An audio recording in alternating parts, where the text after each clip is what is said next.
A stone farmhouse on a hillside in Maine. Granite walls 2 feet thick. A slate roof missing its ridge. A single tall chimney that has been cold for 70 years.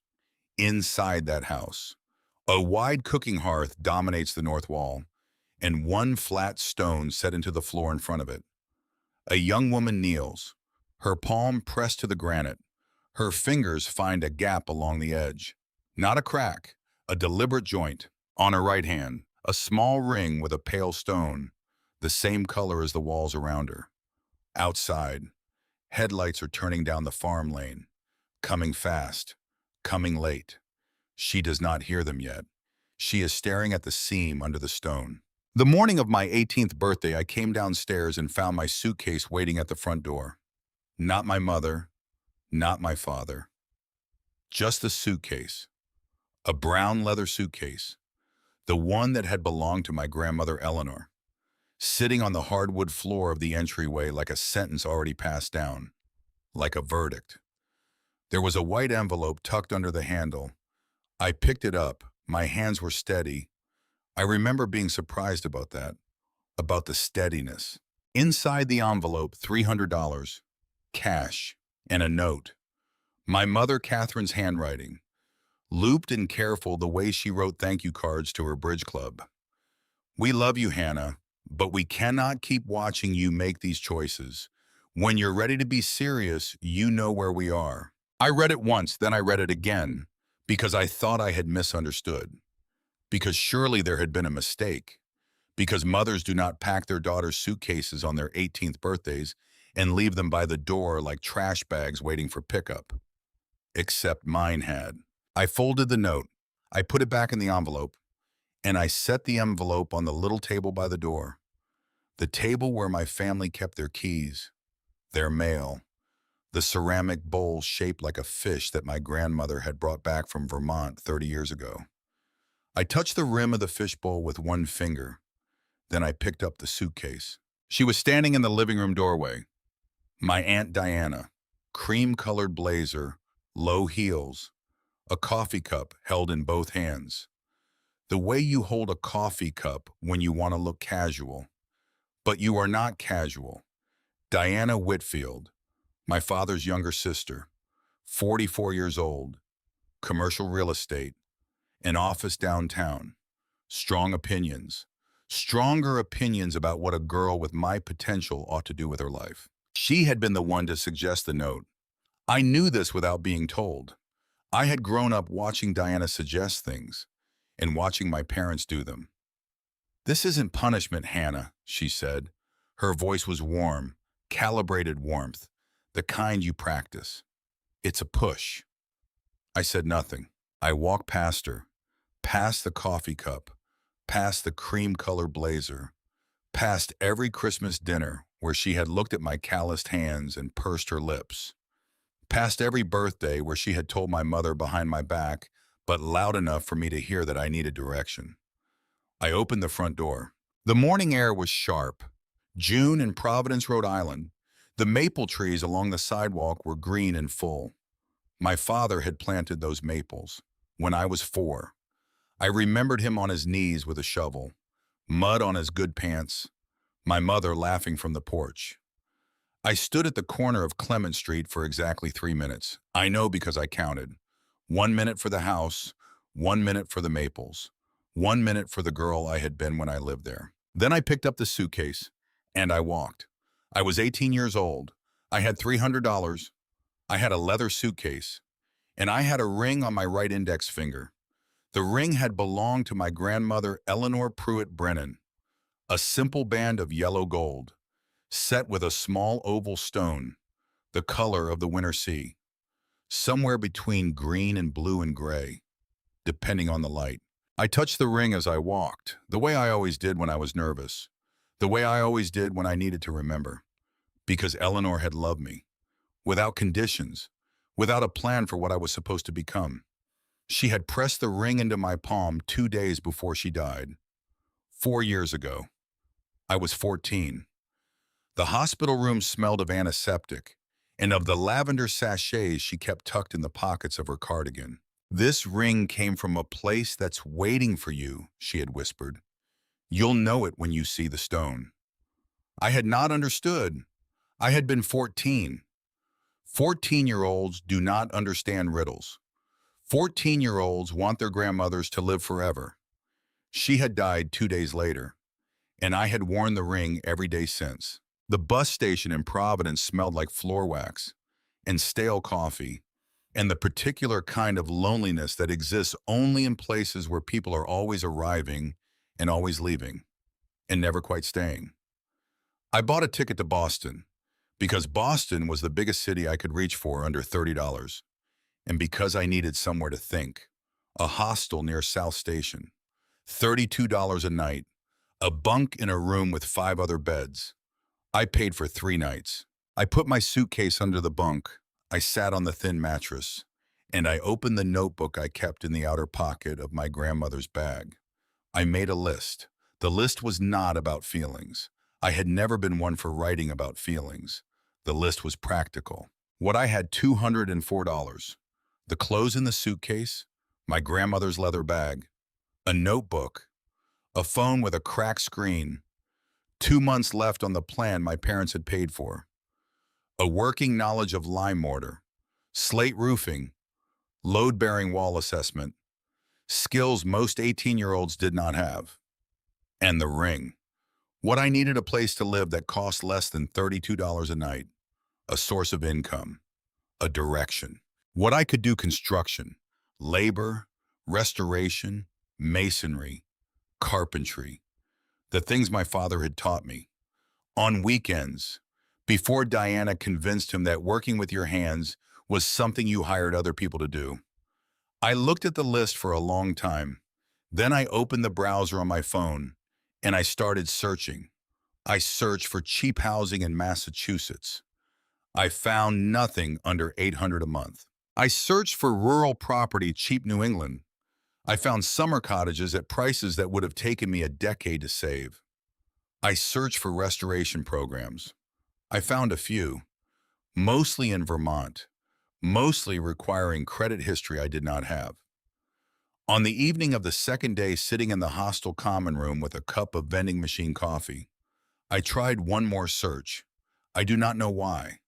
Maybe because I had run out of other ideas. Maybe because something else was pulling at me. Abandoned property for sale, Maine, $1. The results loaded.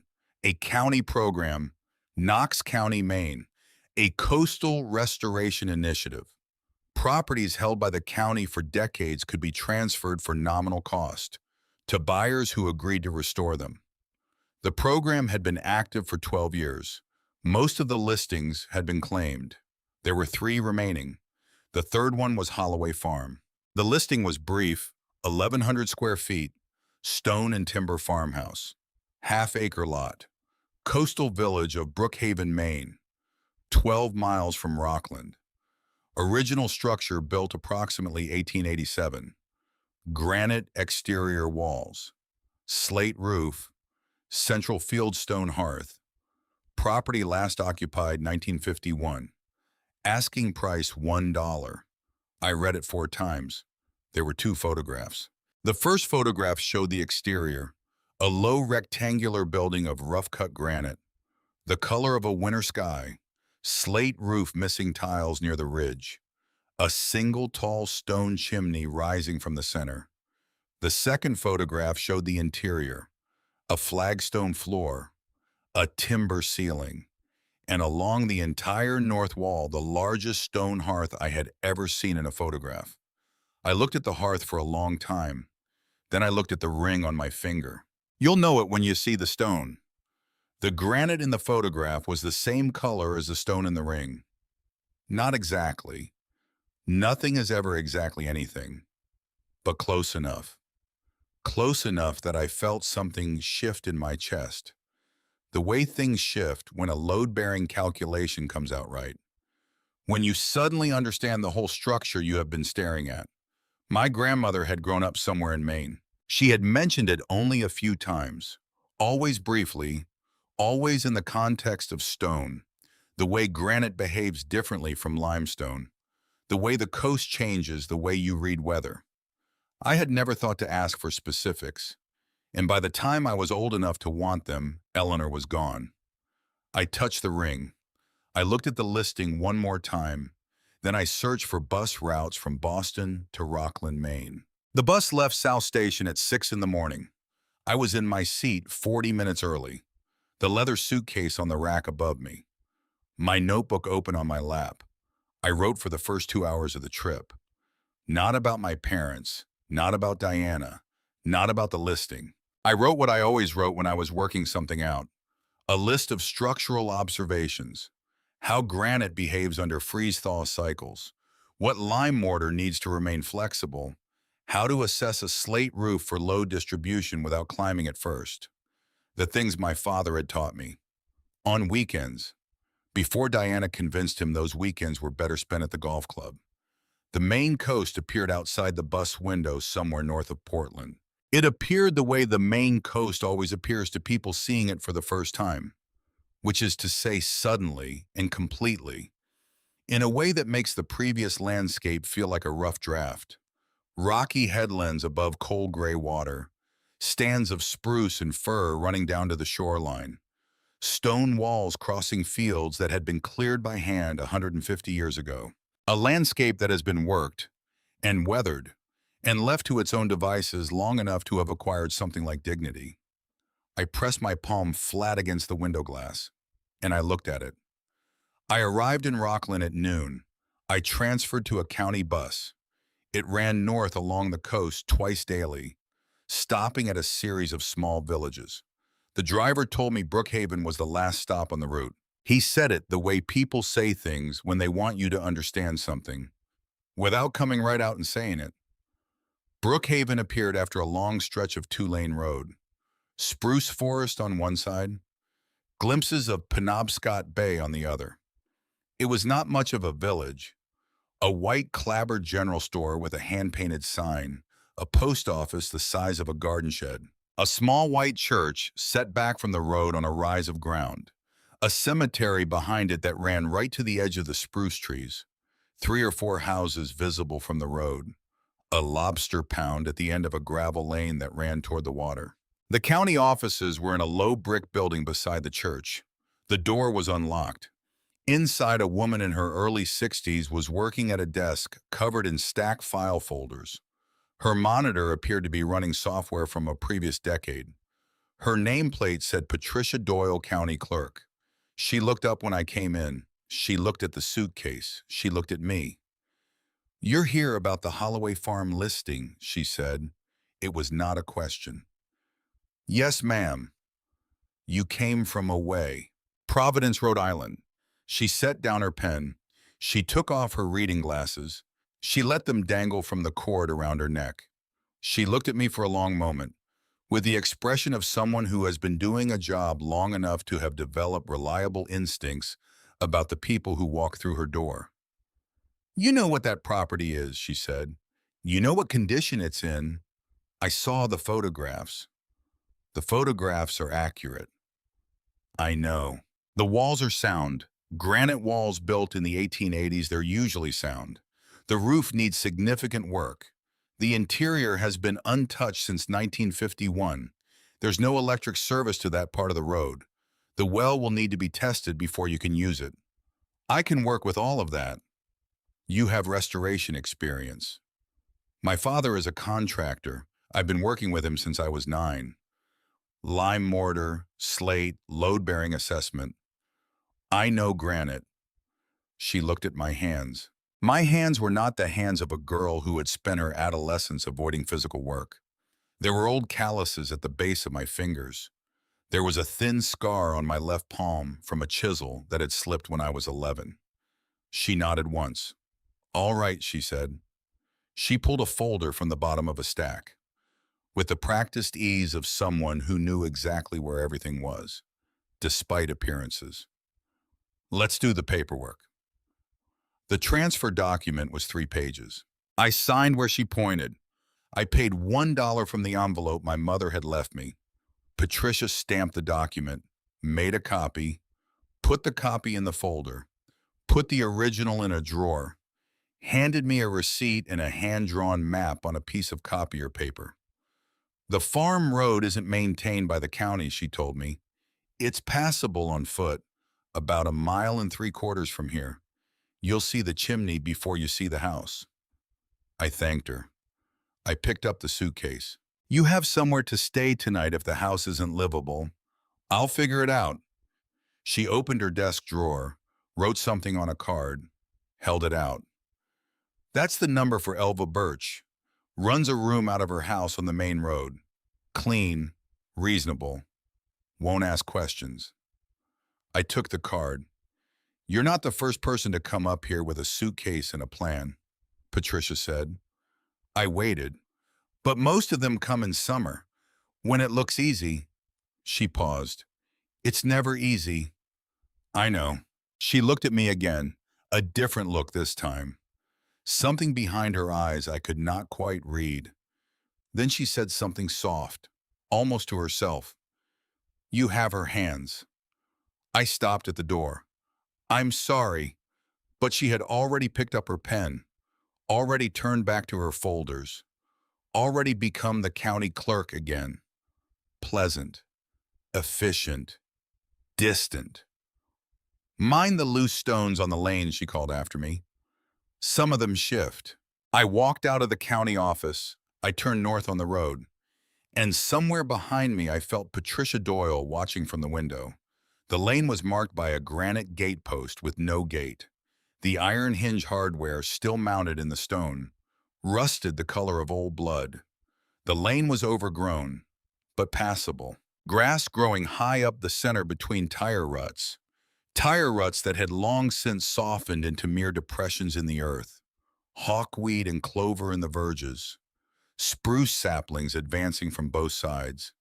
In the slow way spruce advances on everything that human hands stop managing. A stone wall ran parallel to the lane on the east side. The stones settled and mossy, but still holding their arrangement, with the stolid reliability of good dry stack work. I walked slowly. I was aware of the weight of the suitcase, in the distance, and the particular quality of the light, which was the low gold light of a Maine afternoon in early July, the kind that makes everything look like it has been there forever and intends to remain. I saw the chimney first, exactly as Patricia had said I would.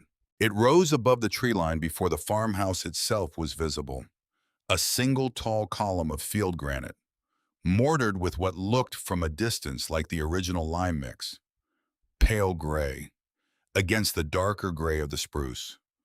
One side of the chimney top had separated from the main column, not fallen, just shifted outward. Decades of freeze-thaw exposing the old clay flue liner inside. Repairable, I thought automatically. The separation is at the cap, not at the base. The base is sound. Then the lane curved, and I saw the house. I stopped walking. It was smaller than I had expected from the photographs, and larger than I had expected from the listing description, which was not a contradiction. It was a function of the way old stone buildings occupy space differently from wood frame construction. The farmhouse sat low against the hillside, as if it had grown there rather than been built. A long rectangle of rough-cut granite, walls 2 feet thick at the base, tapering slightly toward the roofline. The mortar between the stones was mostly intact, chalky and pale where it was oldest, darker and more recent-looking in the patches where someone had repointed sections, probably in the 1940s, based on the mixed color. The roof was as the photographs had shown. Slate, original, thick and irregular in the way hand-split slate is irregular, laid in diminishing courses from eave to ridge, most of it still in place. The missing section near the ridge was perhaps 6 feet wide, covered now by decades of moss, and a growth of tufted grass that had established itself in the accumulated debris. The 2 windows flanking the front door were intact, their glass wavy and imperfect, in the way old window glass is wavy and imperfect. The front door was oak, black with age and weather, hanging slightly open on iron strap hinges that had rusted to a deep orange brown. Not fallen, just settled into the particular posture of a door that has not been closed properly in 70 years. Around the building, the remains of what had been a working farmyard, a collapsed outbuilding to the north. Its roof caved in, its walls spread outward into a low mound of rotted timber and reclaimed granite. A kitchen garden to the south, identifiable by the remains of the stone border, and the ghost shapes of old beds visible in the different density of the grass. A hand pump well on the east side, with a granite surround, the handle upright and apparently unmoved. I stood at the edge of the farmyard. I looked at all of it, for a long time, without moving. Then I walked forward. I set the suitcase down by the door, and I pushed it open. The interior was a single room, as the listing had described, but no description and no photograph had prepared me for the hearth. It dominated the entire north wall. Not a fireplace in the conventional sense, something older, more fundamental. A cooking hearth, the kind built in New England farmhouses before iron cook stoves, wide enough for 3 people to stand inside the firebox, with an iron crane hook still mounted in the inner wall, and a heavy iron lug pole spanning the opening at the height of a person's chest. The hearthstones were granite, the same granite as the walls, blackened with more than a century of wood smoke, to a depth of color that was almost metallic. Above the firebox opening a wide wooden mantel shelf, dark with age and smoke, but structurally intact.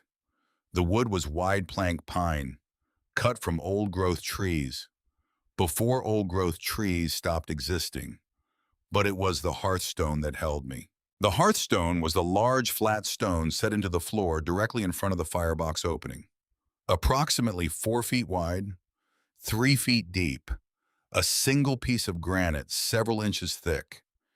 It was the natural landing point for anyone standing at the hearth, the stone that would have caught the sparks, and the ash, and the dropped embers of 100 years of daily fires. I walked toward it slowly, my boots quiet on the flagstone floor. I knelt in front of the hearth. I put my palm flat on the hearthstone. The stone was cold. I pressed down. I felt the solidity of it, the particular dense resistance of granite that has been in place for a very long time. Then I shifted my hand to the edge, and I stopped breathing, because the hearthstone did not meet the surrounding flagstone floor the way the other stones met each other. There was a gap along the north edge and the east edge, narrow but consistent, perhaps a 1/4 inch wide, running the full length of both sides. Not a settling gap, not a crack, a deliberate gap, as if the stone had been designed to sit, without being mortared into position. My heart was doing something strange. I pressed down on the south edge of the hearthstone. Nothing. I pressed down on the north edge, the edge closest to the firebox. The stone moved. Not much, less than 1/2 inch, but it moved, rocking slightly on whatever it was resting on, the way a stone moves when it is balanced on a point, rather than set flat on a mortared bed. I sat back on my heels. I looked at the hearthstone for a long time, because someone had built this, on purpose. Someone had designed a hearthstone that could be lifted and replaced without leaving evidence. Someone had wanted to hide something underneath, and someone else had wanted whoever came next to find it. I went outside. The afternoon light was thicker now, the shadows of the spruce trees longer across the farmyard. Somewhere a crow called from the direction of the bay. I walked to the collapsed outbuilding. I spent 20 minutes working through the debris until I found what I was looking for. An iron bar, approximately 2 feet long, probably a fence stake at some point in its life, still straight enough to be useful. I carried it back inside. I knelt again at the hearthstone. I wedged the narrow end of the iron bar into the gap along the east edge. I leaned my weight against the other end. The hearthstone resisted. I increased the pressure slowly, the way you do with old stonework, never forcing, never rushing, just maintaining steady load, until the material decides what it is going to do. The hearthstone lifted, It was extraordinarily heavy, perhaps 200 pounds or more, and the iron bar was not long enough to give me the leverage I would have wanted. I managed to raise the north edge perhaps 3 inches before the bar shifted in the gap, and I had to ease it back down. But 3 inches was enough to see what was underneath. Not solid earth, not more flagstone, a cavity, stone-lined on all sides, deliberately constructed, approximately 2 feet wide, 3 feet deep, dark inside. I could not see the bottom from the angle I was working at. I held the stone up with one hand pressing the bar, and I reached the other hand into the gap. My fingers touched something that was not stone, something that had texture and flexibility. Despite decades of compression, something wrapped. I eased the hearthstone back into position carefully, controlling the descent, feeling the stone settle back into place with a precision that told me it had been designed to do exactly this, to be raised and lowered without damage, to seal what was beneath it and reveal it again when the time came. I sat on the flagstone floor in the fading afternoon light with my back against the hearthstones, and I thought about what I had just found. I thought about my grandmother's ring and the words Eleanor had said in the hospital room.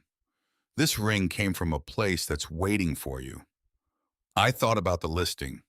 I thought about the gap along the edge of the hearthstone, which was not a settling gap, which was not a crack, which was a deliberate joint, designed by someone who needed a stone that could be moved and replaced without leaving evidence. Outside, the light was going.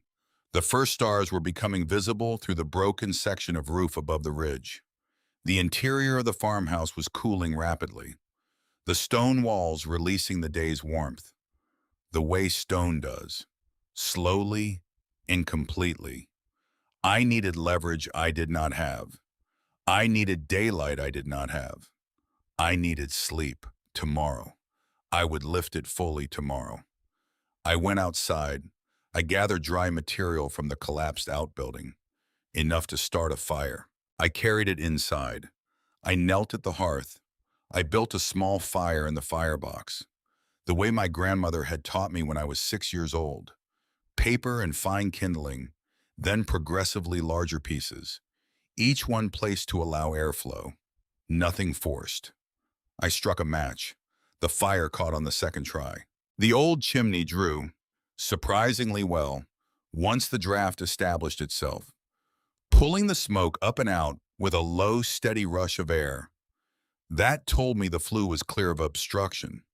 Despite decades of disuse, 70 years, the chimney had been cold for 70 years, and it remembered how to draw. The fire grew. Its light filled the lower half of the room with orange warmth and pushed the shadows up into the rafters. I sat in front of the fire, hands on my knees, looking at the hearthstone. The stone was warming now. From above, I could feel it through the soles of my boots, a warmth that had not existed in this room since 1951. I had not eaten since the bus station in Rockland. I had not slept. I had a stone wall behind me and a fire in front of me and a secret under my feet. And for the first time since the morning my mother had packed my suitcase, I did not feel like I was being asked to be anyone other than what I was. I closed my eyes. I might have slept. I do not know. The fire shifted in the firebox. A piece of timber popped. I drifted until I heard the sound of tires on the farm lane. A car, not a truck, moving slowly, picking its way over the rough ground. I sat up. The fire had burned down. The room was darker than it had been. The stars through the broken roof were sharper. I heard the car stop outside. I heard 2 doors open, 2 doors close, and then footsteps on the stone path to the farmhouse door. The door opened. Diana Whitfield stepped through. She was still in the cream blazer. Her low heels were impractical for a farm lane in the dark. She had mud on the left one. She carried a leather portfolio under her arm. Her expression was the expression of someone who had prepared carefully for this conversation and intended to control it. Behind her came a younger man, navy suit that fit well, briefcase, the particular bearing of a lawyer who had been retained recently enough that he was still trying to demonstrate his value. Diana said, "Hannah." I said nothing. I stood up from the hearth. I turned to face her. I let the silence sit for a moment. "I know this looks dramatic," she said. Her voice was calibrated to sound reasonable, even warm. I almost laughed. Almost. "How did you find me? That's not important right now." "It's important to me." She set her portfolio down on the mantel, with the deliberate care of someone establishing a stage. She folded her hands. "I'm here because I'm worried about you," she said, "because I think you've made a decision today without having all the information you need." "What information is that?" She opened the portfolio. She removed a document. She held it out. "Sterling Development has been in conversation with Knox County about acquiring several parcels in this area. That includes this property. They were in the process of completing the county transfer themselves when you filed today. The listing was public." "It was." She paused. The pause was measured, practiced. "I'm not disputing the legality of what you did. I'm telling you that there are people with significant resources who want this property and who will make your life very difficult if you try to hold it." "Then they'll make my life difficult." She looked at me with the expression of someone recalibrating. She had expected the conversation to go differently. She had been wearing the wrong shoes for the conversation she had walked into. "I can offer you a structured arrangement," she said. "You transfer the deed to the development company. They pay you $20,000 for the inconvenience. You take that money and start your life somewhere that makes sense. This," she gestured at the room around us, "is not a viable situation for an 18-year-old girl with no income and no support structure." I looked at the document on the mantel. Then I looked at my aunt. "Diana." "Yes, sweetheart." "Who told you I filed today?" A beat of silence. "I monitor the county listings." "Patricia Doyle processed my paperwork at 4 o'clock this afternoon." "Yes." "The filing wouldn't be in any public system until tomorrow at the earliest." "The earliest, Diana." "Patricia herself told me the county runs the updates overnight, so the listing wouldn't even show me as the new owner until sometime after midnight." I took a step closer to the hearth, closer to her. "It's 9:30 at night, Diana." She did not blink. "You drove 300 miles from Providence to a town with 11 people in it, and you got here before the system updated." She still did not blink. "You knew before I filed." The young lawyer cleared his throat. He had not spoken yet. He would not have been wise to. $20,000, he said. "That's a fair number for a property in this condition." I did not look at him. I looked at my aunt. "How long have you been watching this farm, Diana?" She tilted her head, a small smile. The kind of smile people wear when they want you to think they find you charming, when really they find you inconvenient. "Hannah, you're tired, you haven't eaten, you've had a difficult day." "How long?" She let the smile fall. "This isn't a conversation we need to have tonight." "How long?" She picked up her portfolio. She straightened the blazer that did not need straightening. "I'm offering you a way out, sweetheart. $20,000. Tonight. We drive you back to Rockland. We put you in a hotel. We sit down with a counselor tomorrow and talk about what comes next. You don't have to live like this." I walked to the door. I opened it fully. I stood beside it. "I'd like you to leave. Hannah. Both of you. Please." She picked up her portfolio. She did not look at me. She did not look at the lawyer. She walked toward the door with the particular dignity of a woman who has spent her entire life never letting anyone see her embarrassed. She stopped in the doorway. She did not turn around. "You're 18 with no money and no lawyer," she said. "When you decide you need help, you call me." She stepped outside. The lawyer followed. I listened to their footsteps on the stone path. Then the car doors. then the engine, then the sound of tires reversing back down the farm lane. I closed the farmhouse door. The old iron latch settled into its keep with a sound that was quiet, indefinite, and very old. I went back to the hearth. I added 2 more pieces of timber from the outbuilding pile. I watched the flames recover. And I stood there, with my hands on the mantel, with my reflection ghosting in the wavy old glass of the window, with the smell of 70-year-old smoke and new fire mixing in the air. And I thought, she had known. Not just that I had filed. She had known about the farm. She had known about Sterling Development. She had known the county program. She had been waiting. Waiting for what? Waiting for me. Waiting for the listing to come up. Or I stopped. I made myself slow down. Because I had spent 18 years watching Diana Whitfield work my mother, and my father, and the church board, and the neighborhood association, and every other person in her orbit. And I had learned one thing about Diana. Diana did not improvise. If Diana was here tonight, Diana had been preparing for weeks, maybe longer, which meant Diana had not just been monitoring listings.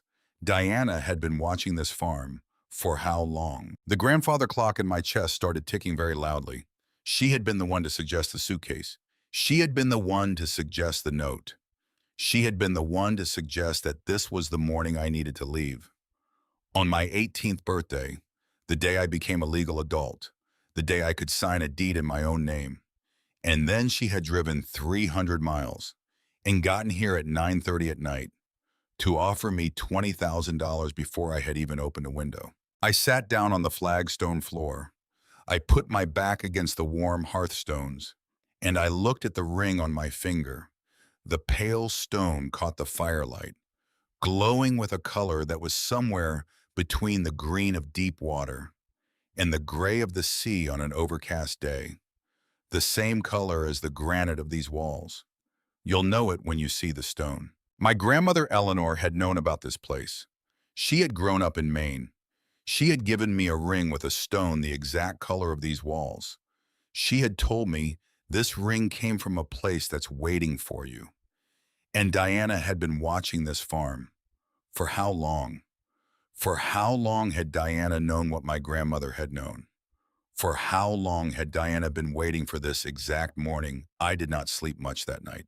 The fire burned down to ash sometime in the hours before dawn. The cold came in through the broken section of roof and settled into the room. The way cold settles into stone buildings. Not all at once, but gradually finding every gap and surface. I had Eleanor's wool sweater from the suitcase. I pulled it on. I sat with my back against the hearthstones, which held their warmth longer than anything else in the room. I watched the sky through the broken ridge go from black to deep blue to the particular pale gray that precedes a Maine sunrise. And I made a decision. I was going to lift that stone. I was going to lift it all the way. I was going to see what was underneath. I was going to read whatever was there. I was going to understand whatever it was my grandmother had wanted me to understand. And then I was going to find out exactly how long my aunt had been waiting for me to walk into this trap. Because Diana had made one mistake tonight. She had not realized that the granddaughter she had spent 18 years dismissing as a girl with no direction had been paying attention the whole time. I touched the ring. I touched the hearthstone. The stone was cold again, empty of the night's fire, waiting. Outside, somewhere beyond the spruce, the first gulls of morning called over Penobscot Bay. The sound carried up the hill, through the broken roof, and into the room. I picked up my notebook. I turned to a new page. At the top, I wrote one word: tomorrow. Then I closed my eyes. And for the first time in my life, I understood what it felt like to be exactly where I was supposed to be. The walls did not move. The fire's ash settled. And somewhere under the hearthstone, something that had been waiting for 70 years began very slowly to wake up. I woke at first light, not because I had been sleeping, because I had been waiting. The sky through the broken ridge was that particular pale gray. The gray of a Maine July morning before the sun clears the spruce. The gray of the ring on my finger. I stood up. My back ached. My hands were stiff. My grandmother's wool sweater smelled like wood smoke and the lavender that had lived in her cardigan pockets for 50 years. I had things to do. I needed a longer iron bar. I needed a fulcrum. I needed light. I went outside. The farm in early morning was a different thing from the farm in afternoon gold, or firelit dark. It was clear, still, very quiet except for the sound of the bay somewhere beyond the tree line. A low, continuous presence rather than a sound. The way the ocean is when you are close to it, but cannot see it. I walked the perimeter slowly, assessing. The collapsed outbuilding was more complete than it had appeared the evening before. Most of the wall stones still present, just spread out from the original footprint by the gradual failure of the roof. The timber framing had rotted, but the stone was usable. Against the interior of the east wall, I found what I needed. A section of old iron fence rail, 4 feet long, an inch in diameter, still straight, heavy enough to function as a proper pry bar. I also found beneath a section of collapsed roofing timber a granite cobblestone, about the size of a large book, 6 inches thick, a fulcrum. I carried both back inside. I knelt at the hearthstone. I positioned the cobblestone 6 inches from the north edge. I wedged the fence rail into the gap along the north edge at a low angle. I set it across the cobblestone fulcrum. I checked the angle twice. I leaned my weight onto the long end of the rail. Slowly, steadily. The way my father had taught me when I was 11. Never force a stone, Hannah. Stones decide. You just ask. The hearthstone rose. It rose cleanly, pivoting on the fulcrum point, the south edge lifting off the floor as the north edge dropped. I controlled the descent with both hands on the rail, managing the speed, until the hearthstone rested at roughly 45 degrees. North edge down, south edge up, balanced, stable. I looked into the cavity, and I held my breath. Stone lined on all 4 sides, flat granite slabs set vertically, forming a rectangular chamber, approximately 2 feet wide, 3 feet long, 18 inches deep. The interior was dry, bone dry. The stone lining had kept the moisture out completely, or nearly so, for however many decades the chamber had been sealed. Inside the cavity, sitting on a flat stone base, was a bundle, wrapped in heavy oilcloth, the kind of wax canvas used before synthetic materials existed, dark with age, but intact. The bundle was tied with several lengths of wax cord, the knots tight and deliberate. I reached in with both hands. I lifted it out. It was heavier than I had expected. Of course it was. Things that have been waiting 70 years are always heavier than you expect. I carried it to the wooden table against the south wall, a simple plank-top farm table. It had survived the decades better than most of the room's contents, because it was positioned away from the roof leak, and because it had been built from wood thick enough to resist the slow compression of time. I set the bundle down. I lowered the hearthstone carefully back into position, controlling the descent, feeling the stone settle back into place with a precision that told me it had been designed to do exactly this. The gap along the edges was visible if you knew to look for it. Otherwise, the stone looked exactly like every other flagstone in the floor. I turned to the bundle. The oilcloth was stiff with age, but flexible enough to unfold without cracking. I worked the knots in the wax cord loose, one at a time, careful not to break the cord, which seemed like something that should be preserved. The knots were the kind a practical person ties. Not decorative, not complicated, just effective. Inside the oilcloth was a second layer of wrapping, a piece of heavy cotton muslin. That had been ironed flat before being folded around the contents. Inside the muslin were 3 items. The first was a tin box, hinged lid, about the size of a large book, painted dark green, Though most of the paint had flaked away over the decades, the lid opened with a small amount of resistance, the hinges stiff but functional. Inside, wrapped individually in squares of wax paper, were pieces of jewelry. Old jewelry. Not antique in the decorative sense, but old in the way family things are old. Made to be worn and kept rather than displayed. A pair of earrings set with small, dark red stones. Garnets. A thin gold chain with a small cross pendant. A ring with a single oval blue stone. Similar in color and cut to the ring on my own finger, but larger. Set in a more elaborate bezel. And a gold locket on a delicate chain. Oval in shape, engraved on the front with a pattern of small leaves. I opened the locket carefully with my thumbnail. Inside were two photographs, one on each side, printed on the thin cardstock used in the first half of the 20th century. On the left side, a man of perhaps 40, broad face, direct expression, wearing a collared shirt and a jacket that appeared to be his good jacket. On the right side, a woman of similar age, dark hair pulled back, wearing a light-colored dress, her hands folded in her lap.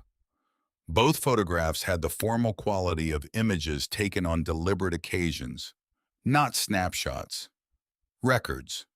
The woman in the right-hand photograph was wearing a ring on her right index finger.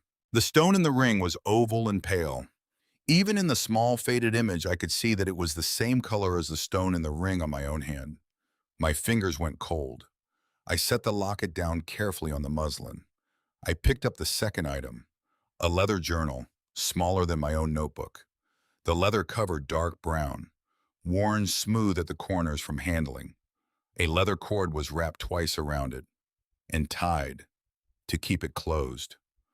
I unwrapped the cord. I opened the journal to the first page. The handwriting was small and precise. The ink faded from black to a warm brown, the kind of fading that takes decades. At the top of the first page, in slightly larger letters than the text that followed, Mary Holloway, Brookhaven, Maine, August 1939. I pulled the bench from beside the table. I sat down, and I read. Mary Holloway had been 31 years old in August of 1939. She and her husband Walter had been working the farm for 6 years, since Walter's father had transferred it to them in 1933. The farm ran 12 acres at that time, mostly kitchen garden, and a small apple orchard, with Walter doing lobster work through the summer and fall to supplement what the land produced.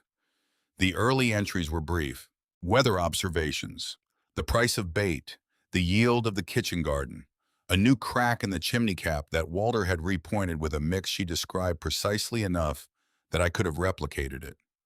A note about a neighbor she referred to only as Old Sterling, who had been ill since spring. I kept reading. The tone shifted in September of 1940. Walter has received his draft notice. We have talked about it every evening for a week, and there is nothing more to say. He will report in October. I do not know how to write what I feel about this, so I will not try. The farm will have to manage with my hands and whatever help the neighbors can offer. I read slowly. Outside, the morning had fully arrived. The light coming through the wavy old glass of the farmhouse windows was clear and yellow, and fell in long rectangles across the flagstone floor. Walter had shipped out in November of 1940. Mary had managed the farm alone through the winter, supplementing her income by taking in sewing work from the village, and by selling eggs and preserved goods. The journal entries through 1941 and 1942 were sparse, 2 or 3 lines at a time, the economy of someone who was working too hard to write much, and writing anyway, because it was the only conversation she had. Then, March of 1943, a single line, Walter is dead, a telegram, the Pacific. That is all they tell me. I had to stop. I set the journal down. I put both palms on the table. I breathed, and then I picked it up again, because that was what Mary had done. The entry beneath it, written days later, in a slightly different hand, as if the pen had been held differently. I have been sitting with this for 3 days. I am going to write down what I know so that I do not lose the shape of things. Walter is gone. The farm is mine. I am 35 years old, and I have no children and no family within 200 miles.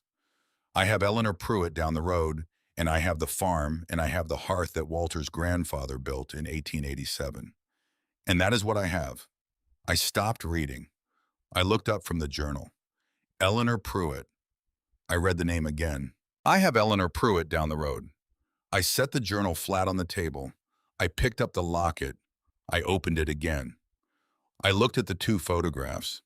The man with the broad face, the woman with the folded hands and the oval ring on her right index finger. My grandmother's name, before she married my grandfather, had been Eleanor Pruitt. I had known this. It was on the document she had kept in a cedar box in the back of her closet. The box she had shown me once and only once, when I was 12, and Eleanor was explaining where the family came from. Eleanor Ann Pruitt, born 1926, married Henry Brennan 1949.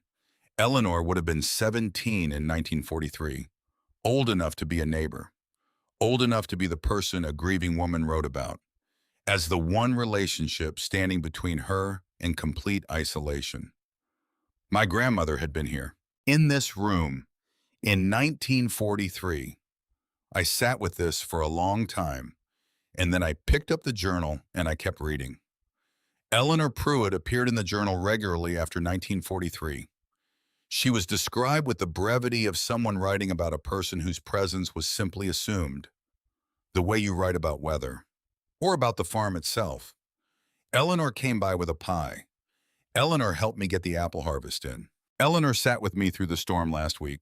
We talked until midnight. I don't know what I would do without her. I read those entries 3 times each, because somewhere in my memory there was a grandmother who used to make me apple pie. With a top crust she crimped by hand, while telling me a main joke I had never understood. And here she was, 17 years old, bringing pie to a 35-year-old widow in a stone farmhouse. The same hands, the same recipe. Probably.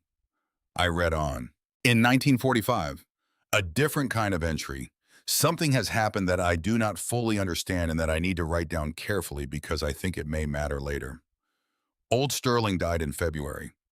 I wrote about his illness 2 years ago. He was the last of the Sterlings who actually lived in Brookhaven.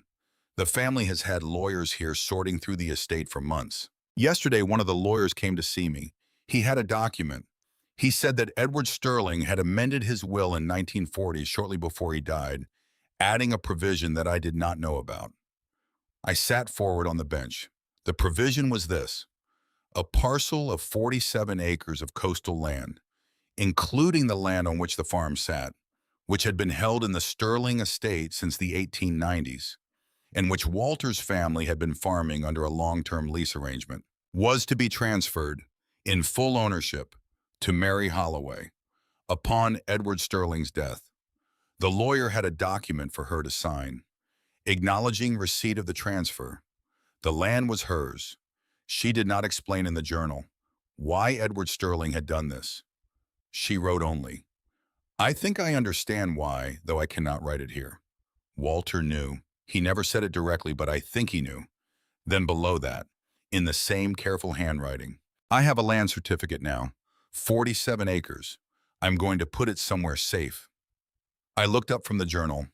The third item in the oilcloth bundle was still on the table beside the tin box. I had registered it when I unwrapped the bundle, but I had been focused on the journal.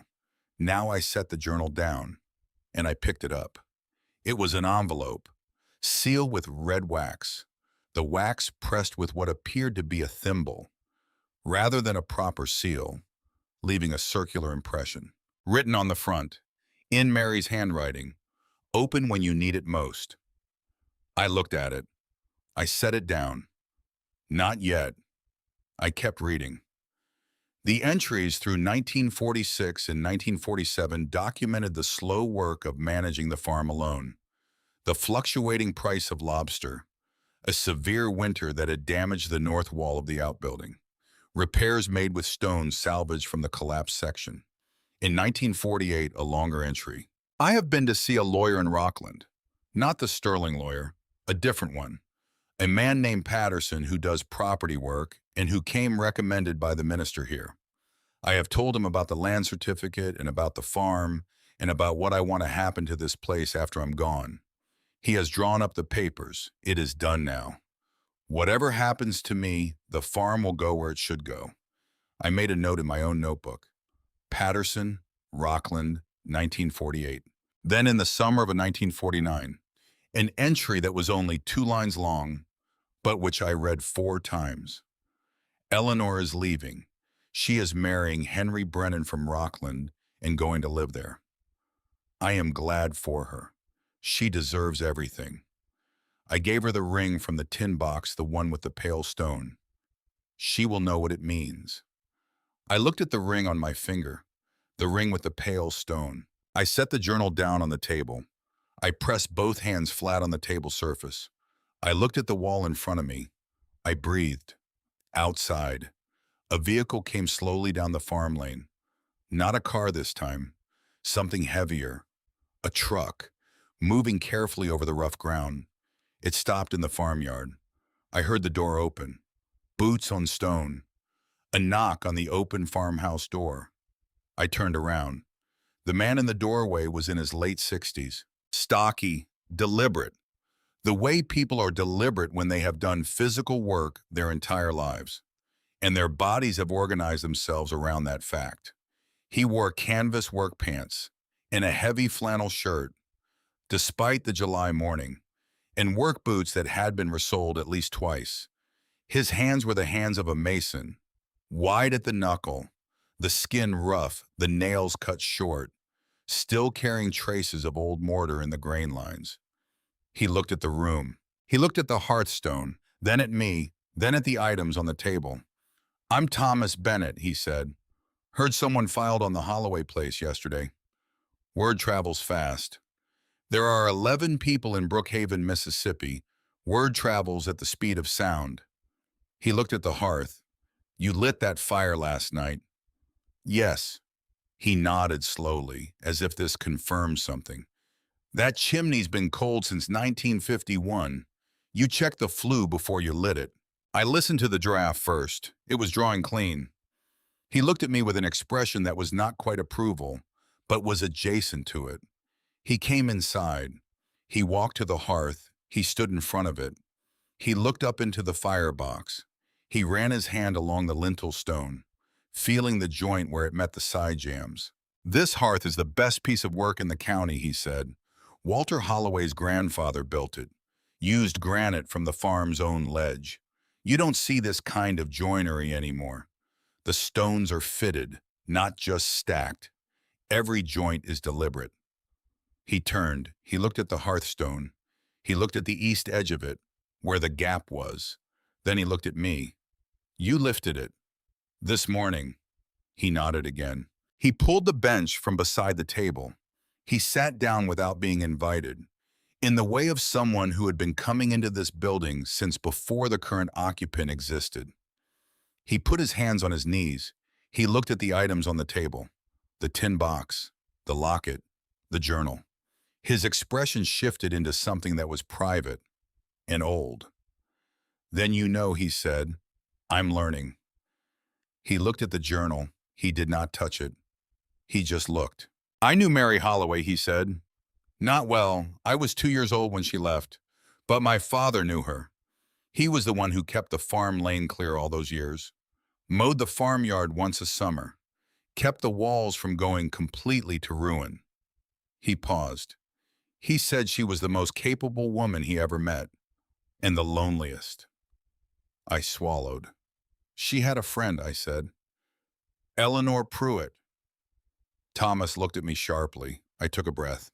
"Eleanor Pruitt was my grandmother. Her name before she married was Eleanor Pruitt. She lived in Brookhaven until 1949. A long silence. Thomas Bennett looked at me with a new quality of attention. He looked at the ring on my finger. I held up my hand. "Mary gave it to her," Thomas said, "when she left." He was not asking. He knew. "Yes." He was quiet for a moment. Then he said, "Your grandmother never mentioned the farm to you. She mentioned Brookhaven. She mentioned granite. And the way the coast changes how you read weather. She told me this ring came from a place that was waiting for me." Thomas looked at the hearthstone. Then he looked at the table and the items on it. Then he looked at me. For a long time, in the unhurried way of a man who had learned to look at things properly before saying anything about them. "All right," he said. "What do you need?" I almost laughed, but it would have come out wrong, because no one had asked me that in a very long time. What do you need? Not what should I do? Not what is the right next step? Not how can I be more useful to the family? What do you need? I made myself focus. "The roof first," I said.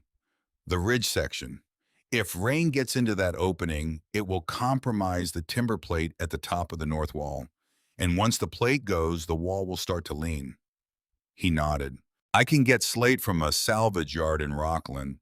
Matching thickness, similar age. It won't be identical, but it'll be right." "What do you want for it?" He shook his head once. "My father watched over this place for 40 years out of respect for Mary Holloway. I'll help you put it right for the same reason." I did not know what to say, so I said, "Thank you." He nodded again, the kind of nod that closes a subject. He stood up, he went outside. I heard him going through the bed of his truck, the sound of tools being sorted, materials assessed. I sat at the table. I looked at the journal. I looked at the locket. I looked at the ring. And for the first time since the morning of my 18th birthday, I cried. Not for long, just a few minutes. The kind of crying that happens when something inside you that has been holding very tight finally lets go. Because someone had asked me what I needed, and I had been able to answer. We worked for the rest of the morning assessing the exterior. Thomas moved around the building with the systematic attention of someone reading a text he already knew well. His hands going to the joints between stones, testing the mortar with the pressure of his thumb, stepping back at intervals to read the overall geometry of the walls. I worked beside him, asking specific questions, listening to specific answers. We established quickly that we were working in the same language. The walls were essentially sound. The mortar needed repointing in 3 sections on the north face, where freeze-thaw damage had opened the joints. The south and west faces were in better condition, partially sheltered from the prevailing weather by the topography of the hillside. The chimney cap repair was straightforward. The roof was the priority. 6 feet of missing ridge coverage. The timber below it softened by decades of exposure, but not yet failed. 2 weeks, Thomas said. If we move in the next 2 weeks before the next significant rain event, we stop the damage before it progresses to the plate. 2 weeks. Yes, miss. Hannah. He looked at me. My name is Hannah, please. He nodded once. Hannah. At noon, a second vehicle came down the lane. Not Diana, not Sterling Development. A small Toyota, maroon, with a dented bumper. Patricia Doyle got out. She was wearing a different cardigan than the day before. This one was a dark sea green, and she was carrying a covered dish. She walked across the farmyard with the steady, deliberate pace of a woman who has been walking on uneven ground her whole life. She nodded to Thomas, the nod of 2 people who had known each other for 60 years. Hannah, she said, I brought you a casserole and some biscuits. There's no point trying to live on what's in the general store. I did not know what to do. I just stood there, holding a piece of slate, like an idiot.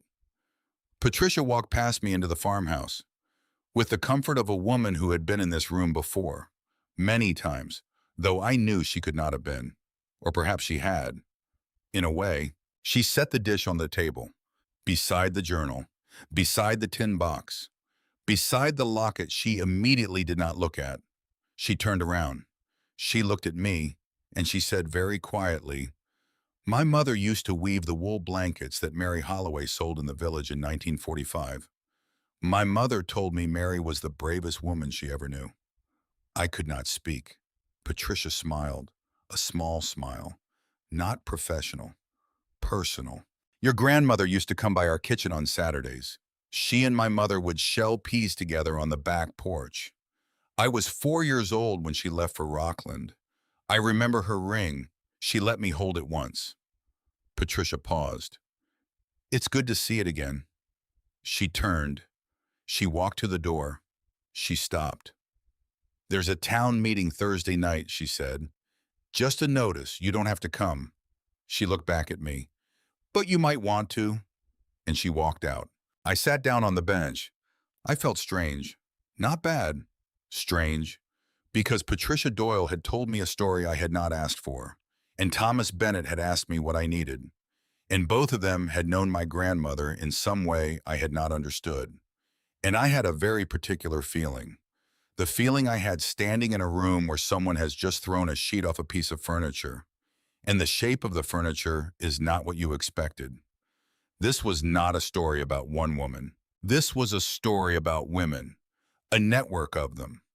Quiet, patient, going back. I did not have time to think it through, because the next vehicle was already coming down the lane. Diana's car, and another car behind it.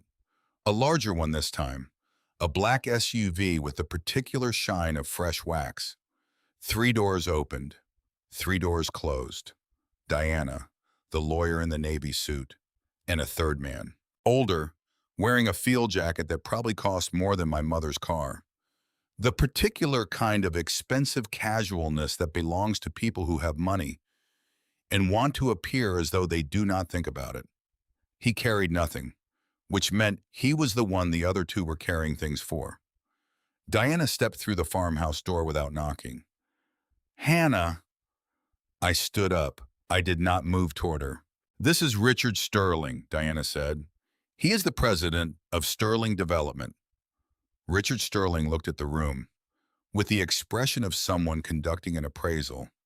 He looked at the hearth, the walls, the items on the table. His gaze stopped on the tin box in the journal. He looked at them for 2 seconds too long. Then he looked at me, and the appraisal turned into a smile. Pleasant, measured, the smile of a man who had been told by consultants that his smile was an asset. Miss Brennan, he said, I understand you filed on this property. I want to be straightforward with you about the situation. All right. This land has been a priority acquisition for our company for several years. We have an arrangement with the county that we believe would allow us to complete the transfer under the restoration program. Your filing yesterday created a complication. The listing was public. It was. He paused. I'm not here to dispute your right to the property. What I want to offer you is a resolution that works for everyone. The young lawyer opened his briefcase. He produced a document. He set it on the table beside the tin box. $50,000, Richard Sterling said. I did not blink. For a voluntary transfer of title, you take the contents of the property, whatever you found here, and $50,000, and you walk away with more money than this farm could produce in 10 years. I looked at the document. I did not pick it up. I looked at the items in the tin box, the garnets, the cross on its chain, the ring with the blue stone, the locket with the photographs of Walter and Mary Holloway. I picked up the locket. I turned it over. On the back, engraved in small letters that I had not noticed before, ES plus MH, 1929, ESMH. I thought about the journal entry from 1945. Old Sterling died in February. I thought about the lawyer arriving with the land transfer document. I think I understand why, though I cannot write it here. Walter knew. I looked at Richard Sterling. Your company has been trying to acquire this land for several years, I said. That's correct. This land that Edward Sterling transferred to Mary Holloway in 1945. Something moved in his expression, a very slight tightening around the eyes. Diana saw it. I saw Diana see it. The history of the parcel is complex, Richard Sterling said. I imagine it is. The young lawyer cleared his throat. The offer is $50,000. That's significantly more than the assessed value of a property in this condition. I looked at Diana. Diana's expression was the expression of someone who had deployed a significant resource and was waiting to see if it had worked. I need some time to consider this, I said. Richard Sterling nodded. Of course. He produced a card. He set it on the table. 24 hours. Then he turned. He walked out of the farmhouse door, the young lawyer behind him. Diana stayed for a moment. She looked at me. Hannah, she said. Her voice had lost the calibrated warmth. I waited. Take the money, whatever you think you found here, whatever is in those papers. You are 18 years old with no legal representation and no resources. And you are in a county where these people have relationships that go back 100 years. Take the money and go start your life somewhere. I said nothing. She left. I listened to the vehicles back down the lane until the sound of the engines faded into the ordinary sounds of the coast, the wind, the birds, the distant presence of the bay. Thomas Bennett came back inside. He had stayed outside during the entire exchange, the way a man stays outside during the kind of conversation that is not his to be in. He looked at me. He looked at the card on the table. Sterling, he said. Yes. Their grandfather built the first cannery in Rockland. Their great-grandfather owned half the coastline north of Portland. And the one who came here today, Richard, he's the great-grandson, the one who runs the development company. They've been trying to buy this land since I was 12 years old. He paused. My father used to say, Sterlings always want the land back. They don't want it to be used. They want it to be erased. I thought about that. I thought about it for a long time. Erased, because what does a family erase? A family erases what it is ashamed of. A family erases a daughter it never acknowledged. A family erases the woman who raised that daughter alone. A family erases the granddaughter who would not sell. I looked at the locket again. ES plus MH 1929. Mary had been 21 years old in 1929. Edward Sterling had been old Sterling. He had died in 1945. I picked up the journal. I flipped to the back. I started looking at the final pages, the pages that were folded in on themselves 3 times, held closed by a single strip of gum paper tape, brittle now with age. I worked the tape loose along one edge, without tearing the pages beneath. The pages unfolded. There were 4 of them, covered in Mary's handwriting, and they were dated March 3rd, 1951, 2 months before the final journal entry. I read, I am writing these pages separately and sealing them here because what they contain is information that someone might need in a legal situation, and I do not want it to be found and destroyed by someone who would rather it did not exist. If you are reading this, you have already read the main journal, and you already know the outline of things. These pages fill in what the main journal leaves out. I read for the next 20 minutes without stopping. What the sealed pages contained was this. Edward Sterling had been Mary's biological father, not her legal father, not her acknowledged father, but her father nonetheless. Mary's mother, a woman named Clara Beale, had worked as a housekeeper for the Sterling family in the early 1900s. She had left Brookhaven before Mary was born and had raised her daughter in Rockland, without ever naming the father on any document. Edward Sterling had known about Mary her entire life. He had never acknowledged her publicly, but he had watched from a distance, and when Walter Holloway's family had needed a long-term lease arrangement for their farm. In the 1920s, Edward had quietly ensured that the terms were favorable. And when he amended his will in 1940, he had finally done what he had never been willing to do publicly. He had transferred 47 acres of coastal land to his daughter. Not in his name, not with any acknowledgement of the relationship, just the transfer, documented, legal, handled by a lawyer in Rockland who was not the Sterling family lawyer. The Sterling family had never accepted the transfer as legitimate.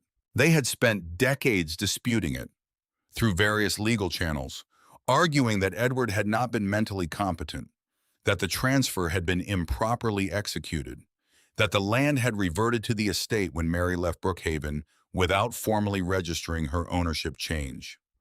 None of these arguments had succeeded. The transfer was clean. The documentation was clear.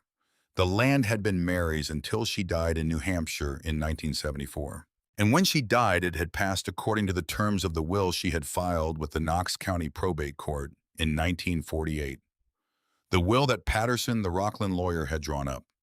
The will that left everything to whoever next legally owned the farmhouse and was the first to light a fire in the hearthstone hearth. I set the pages down flat on the table. I sat very still for a moment. Then I picked up the red wax envelope. I looked at it. Not yet.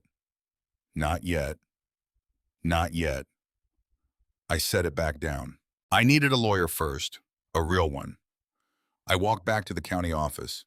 I had not slept. I had not eaten Patricia's casserole. I had bruises on my palms from the iron bar. My grandmother's wool sweater was speckled with old lime mortar. Patricia looked up. Her face did not change, but her eyes did. I need a property lawyer, I said. Someone who does rural land work in Knox County, not connected to Sterling Development, not connected to anyone who does business with them. She took off her reading glasses. She set them on the desk.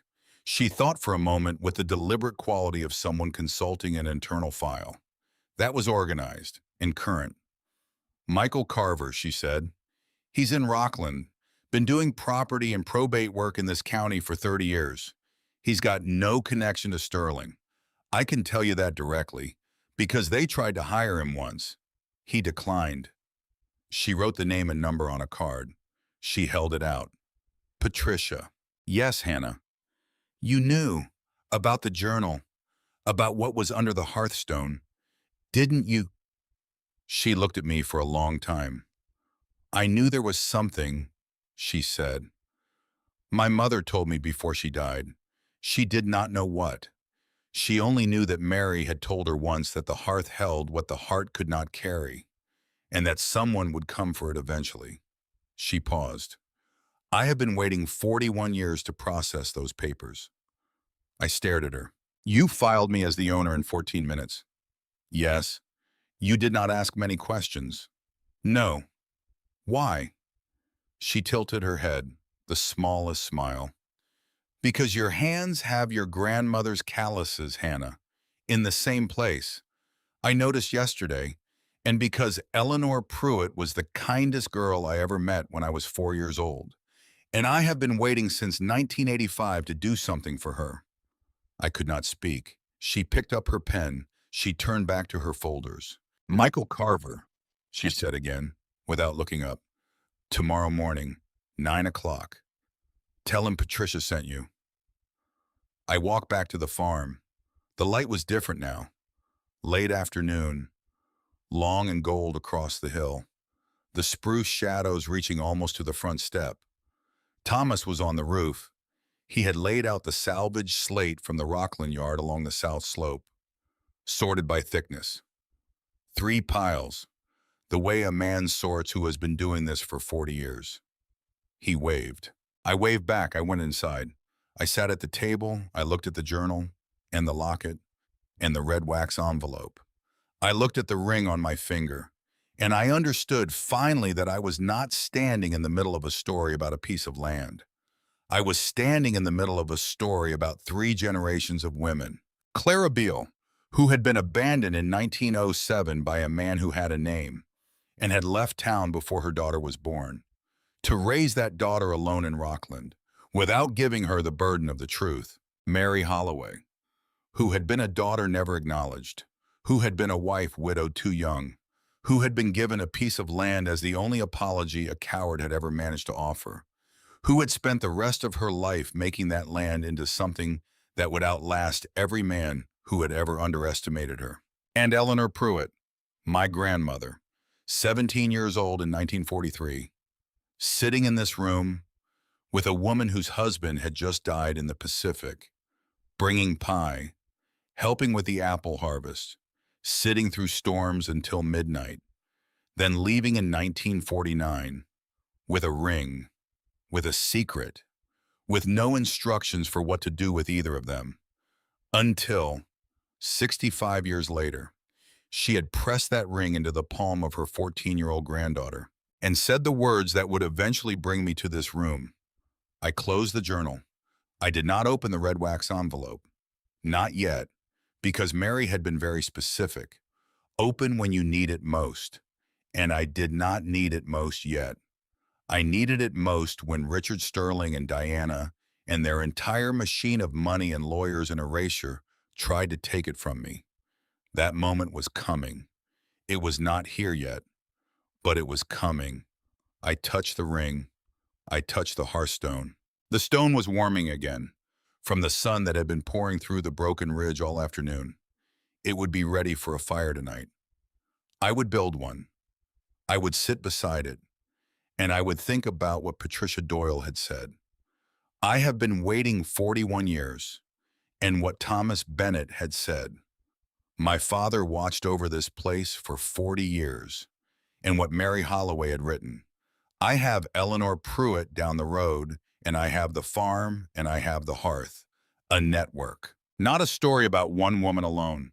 A story about women who do not forget, who keep watch, who wait for decades, for lifetimes, for whoever it is, finally who walks through the door and asks the right question, and who, when she comes, is recognized without being introduced, by the calluses on her hands, by the color of the stone in her ring, by the way she listens to a chimney before lighting a match. Outside, the wind was rising. The spruce moved against each other, a long, low sound. Thomas Bennett climbed down from the roof. He came to the door. That'll hold for tonight, he said. I'll be back at 7 tomorrow. Thank you. He looked at me, really looked, the way he had the first time he came in. Hannah. Yes. Whatever they offered you, whatever they offer you next, you don't have to take it. You know that. I know. And you're not alone here. You know that too. I looked at him. I looked at the table, the journal, the locket, the red wax envelope. I looked at the hearth that Walter Holloway's grandfather had built in 1887, the hearth that had held Mary's grief and Mary's documents and Mary's faith in the future for 70 years without complaint. I looked at Thomas Bennett, 68 years old, with a roof to finish and a father's promise to keep. I know, I said. He nodded once. He left. I closed the door. The iron latch settled. The wind moved against the granite walls. The walls did not move. I built a fire. Small, careful, the way Eleanor had taught me when I was 6. The fire caught, and the room filled with the kind of light that has not changed in 140 years. The light a fire makes in a stone room at night. The light Eleanor had sat in, with Mary, in 1943. The light my hands now reach toward, in 2026. The same hands, 83 years apart, doing the same work. I sat down on the flagstone floor. I put my back against the hearthstones. I looked at the red wax envelope on the table. Not yet, but soon, and when the time came, I would know it. The same way I had known to lift the stone, the same way I had known the color of the granite the moment I walked through the door, the way Eleanor had known, the way Mary had known, the way Clara Beale, sitting in a kitchen in Rockland in 1907, holding a baby she was about to raise alone, had probably known. Some things travel in women, across decades, across silences. They travel, and they arrive, when they are needed most. Michael Carver's office was on the second floor of a brick building on Main Street in Rockland, up a flight of wooden stairs that had been worn smooth by decades of foot traffic. The kind of smooth you only get from people, not from machines. I climbed them at 9 o'clock in the morning. I was wearing the cleanest of my canvas work pants, a flannel shirt of Eleanor's that I had found at the bottom of the suitcase, in my grandmother's leather bag. Heavy now, with the tin box, the journal, and the red wax envelope still sealed inside. I had not opened it. I would not open it until I had to. The receptionist looked up, smiled. Hannah Brennan. Yes. Mr. Carver is expecting you. Right through there. The office was the organized kind of cluttered. Floor-to-ceiling bookshelves along two walls. Stacked files on every horizontal surface. A desk that was clearly the center of a great deal of ongoing work. A large window looking out over the harbor. Michael Carver was 62 years old. Gray hair cut short. A face that had been weathered by something other than outdoor work. The particular weathering that comes from decades of paying close attention to difficult situations. He wore a flannel shirt, reading glasses on a cord around his neck. He stood up when I came in. He shook my hand, with the directness of a man who does not use formality as a form of distance. Patricia called me yesterday afternoon, he said. She told me you might come. Sit down. I've told the receptionist to hold my calls. I sat down. I set the leather bag on his desk. I started talking. I laid everything out. The order I had worked through it the previous evening. The listing, the purchase, the Hearthstone cavity, the contents of the oilcloth bundle, the journal, the sealed pages, what they revealed about Edward Sterling and Mary Holloway, the land certificate, the will filed with Knox County Probate in 1948, the visits from Diana, the $50,000. I spoke for 45 minutes. He did not interrupt me once. When I finished, I set the tin box on his desk, then the journal, then the red wax envelope. I did not open any of them. I had described the contents precisely, and I let him decide. He reached for the journal first. He read the main entries quickly, his eyes moving with the efficiency of someone who processes written information for a living. When he reached the sealed pages, he slowed down. He read carefully, his expression neutral and focused. Then he opened the red wax envelope. I almost reached out to stop him, but I did not, because he was my lawyer, and this was why I had come. He read the land certificate, twice checking the notarization, the date, the parcel description. He set it down. He took off his reading glasses. He cleaned them on his shirt. He put them back on. He looked at me. The will, he said, filed with Knox County Probate in March 1948. That's the critical document. Can you find it? I don't know. Probate records in Maine are public and permanently archived, he said. If Patterson filed it properly, and by the sound of it, Mary Holloway, it was filed properly. It is sitting in the Knox County Probate Court archive right now. It has been sitting there since 1948. He paused. Sterling Development has been trying to acquire this land for years, which means either they don't know about the will, or they know about it and have been hoping no one else would find it. Which is more likely? He thought about it. The land transfer in 1945 was documented and legal. Any competent title search would have found it. They would have found it, which means they knew the land had passed to Mary Holloway, and they knew she died without direct heirs. He paused again. What they may not have known, or may have been hoping to work around, is the specific language of the will, the condition of transfer. The fire. He nodded. The fire. He looked at me. You lit it the first night. Yes. Anyone see you? Patricia processed my paperwork the afternoon of the same day. The filing is dated and time-stamped. He nodded slowly. And Diana arrived that same night. Yes. Which means she knew you had filed, which means someone at the county level told her, before the filing was in the public system. He made a note on his legal pad. That's a problem for her, not for you, but it's worth documenting. He looked at the land certificate again. 47 acres coastal in Brookhaven. What's it worth? He was quiet for a moment, the careful quiet of someone who knows the answer and is deciding how to present it. Coastal land in Knox County is running between $40,000 and $80,000 per acre, depending on water access and buildable acreage. Some of this parcel is ledge and wetland, which reduces the buildable portion. But even accounting for significant deductions, You are looking at a figure in the range of $1.5 to $2.5 million at current market. I looked at the harbor through the window. A lobster boat was coming in. I thought about my suitcase, 4 days ago, containing $300 in a wool sweater. Richard Sterling offered me $50,000, I said. Michael Carver made a sound that was not quite a laugh. Yes, he said. He did.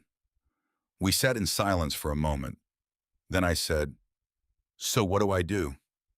He picked up his pen. First, I go to the Knox County Probate Court this afternoon and pull the 1948 will. If the language is what you've described, and I expect it is, we file an application to have the will recognized and the land transfer executed.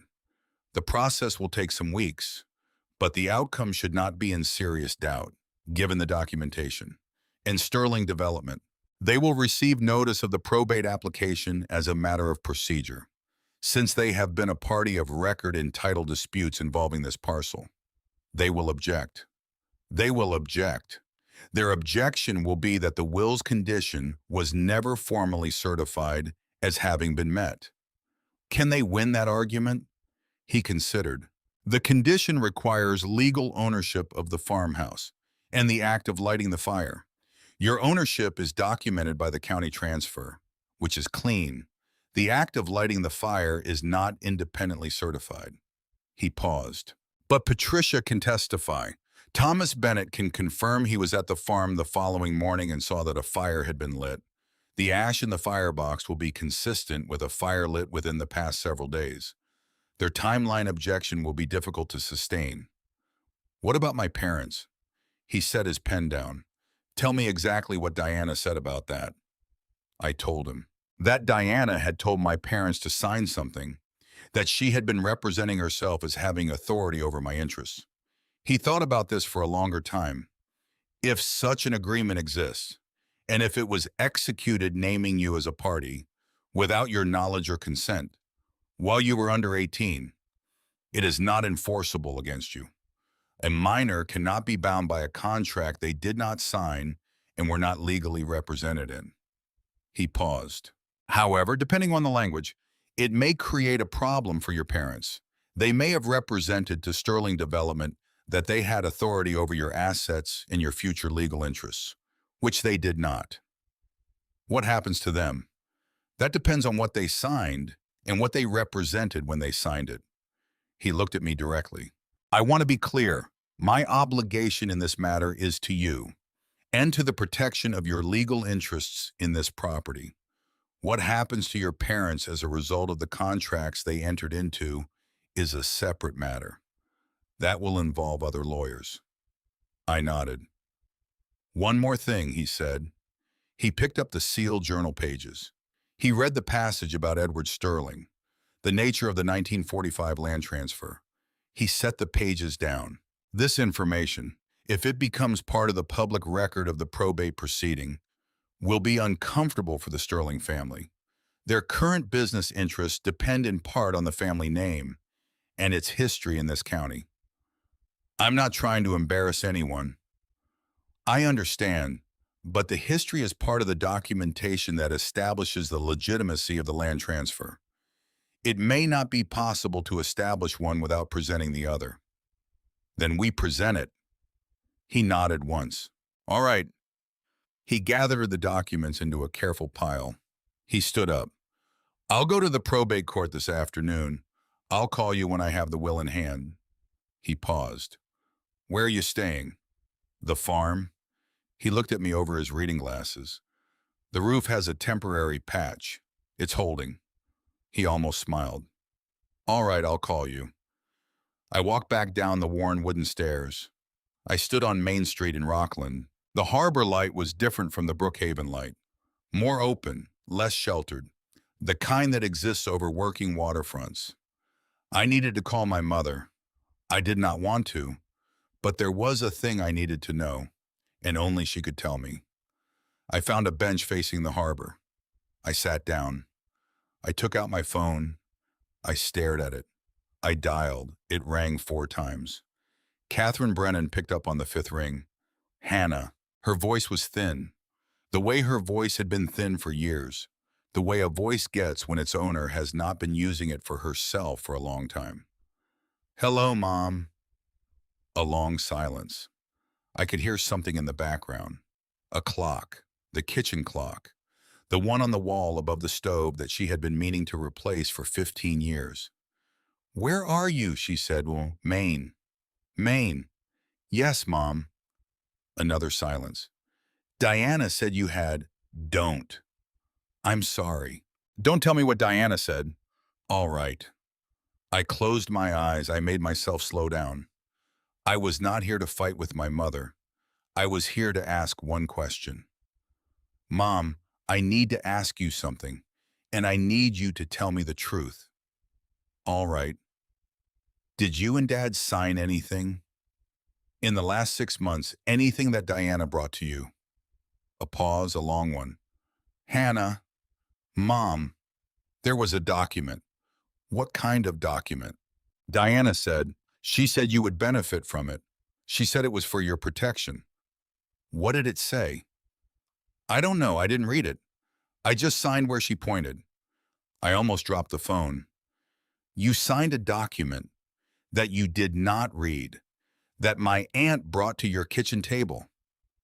Hannah, yes or no, Mom? Yes. I put my hand over my eyes. Why?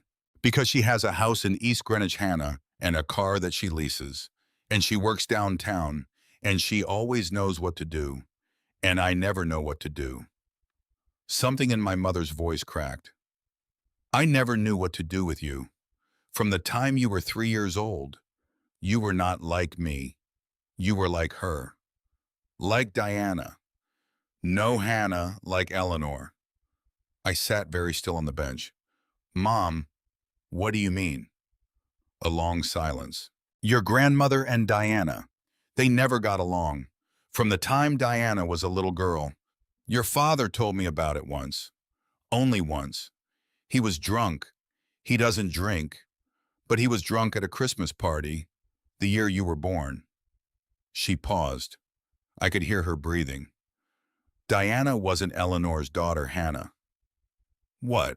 Diana was your grandfather's daughter. Henry's, but not Eleanor's. Henry had an affair when their marriage was going through a hard time. He had been traveling for work. There was a woman in Rockland. She died of cancer when Diana was 2 years old. Henry brought the baby home, and Eleanor, God bless her, raised that child as her own for 22 years. I could not speak. Diana found out when she was 24, after Henry died. She found the paperwork. It had been in a safe deposit box at the bank. She came to your grandmother's house in tears, and your grandmother held her for an hour, did not let her go, told her, you are my daughter, Diana. You have been my daughter since the day Henry put you in my arms.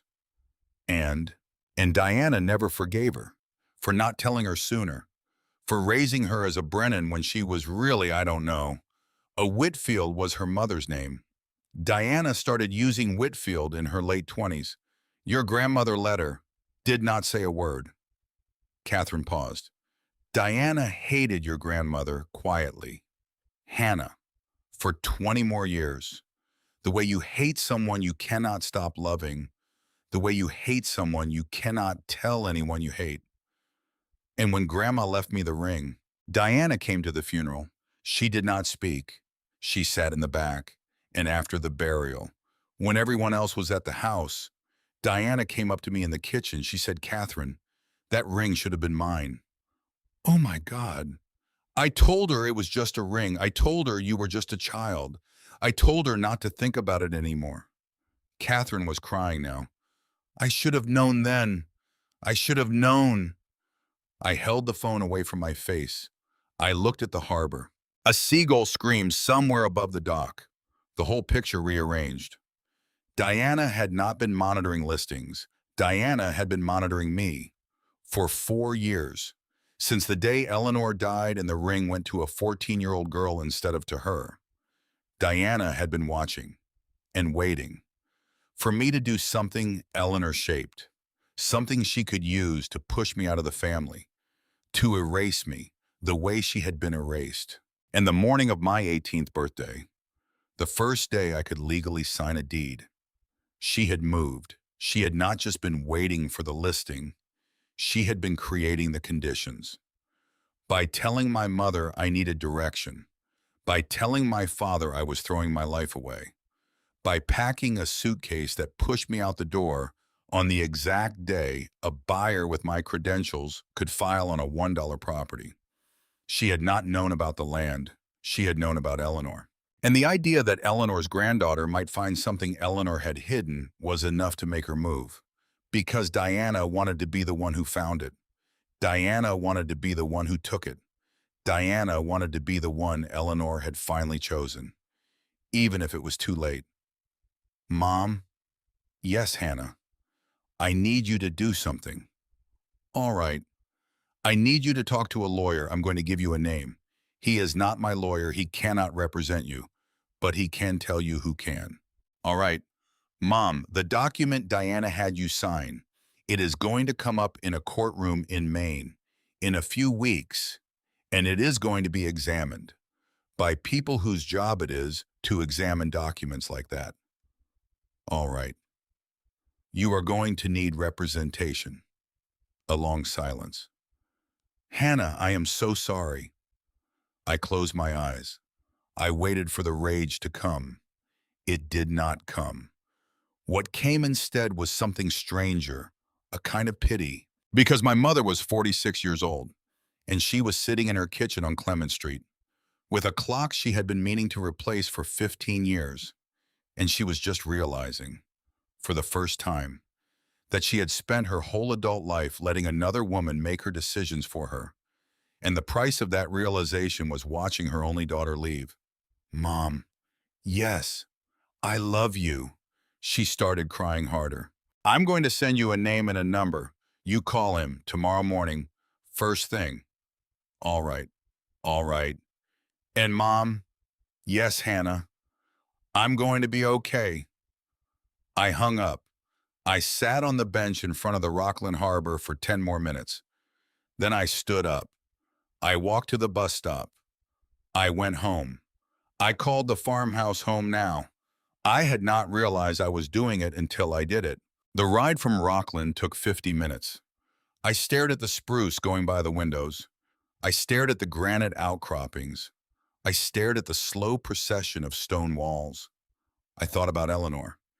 Eleanor at 56, holding a 2-year-old Diana, telling that little girl, you are my daughter, and meaning it for 22 years. Eleanor at 93, in the hospital, pressing the ring into the hand of her 14-year-old granddaughter and saying, you'll know it when you see the stone. She had known what Diana would try to do. She had not warned me, because Eleanor did not believe in arming children with fear. She had simply given me a key and trusted that when the door appeared, I would have the sense to use it. I walked the last mile down the farm lane. The afternoon was warm. The hawkweed was nodding in the verges. Thomas Bennett was on the south slope, pruning a section of the apple orchard with a small handsaw. Slow, careful cuts, the way you prune trees that are older than you are. He waved. I waved back. I went inside. The red wax envelope was still on the table, beside the journal. I sat down. I looked at it. I thought about what Mary had written. Open when you need it most. I thought about whether this was the moment. I thought no. I thought yes. I thought no. I thought about Diana and Richard Sterling in the probate hearing that Michael Carver was preparing right now in his office above Main Street, and the 400 questions I did not have answers to. Yes, I broke the wax seal. Inside, a folded document, heavyweight paper, the kind used for legal instruments, dated September 12, 1948, notarized by a Knox County notary, signed by Mary Holloway, witnessed by 2 individuals whose signatures were printed beneath their names. At the top, in formal legal language, Certificate of Title, Knox County, Maine, Parcel Designation, Brookhaven Coastal Tract, 47 acres. Owner of record Mary Holloway. Below the title information. In Mary's handwriting rather than legal typeface. In addition, initialed and dated 1951. Transferred to accompany the terms of my will, filed Knox County probate March 14, 1948. The land goes with the house. The house goes with the fire. I held the document in both hands, and I felt something that I had not felt in years, a kind of stillness, the stillness of standing at the bottom of a very deep well and looking up and seeing the stars.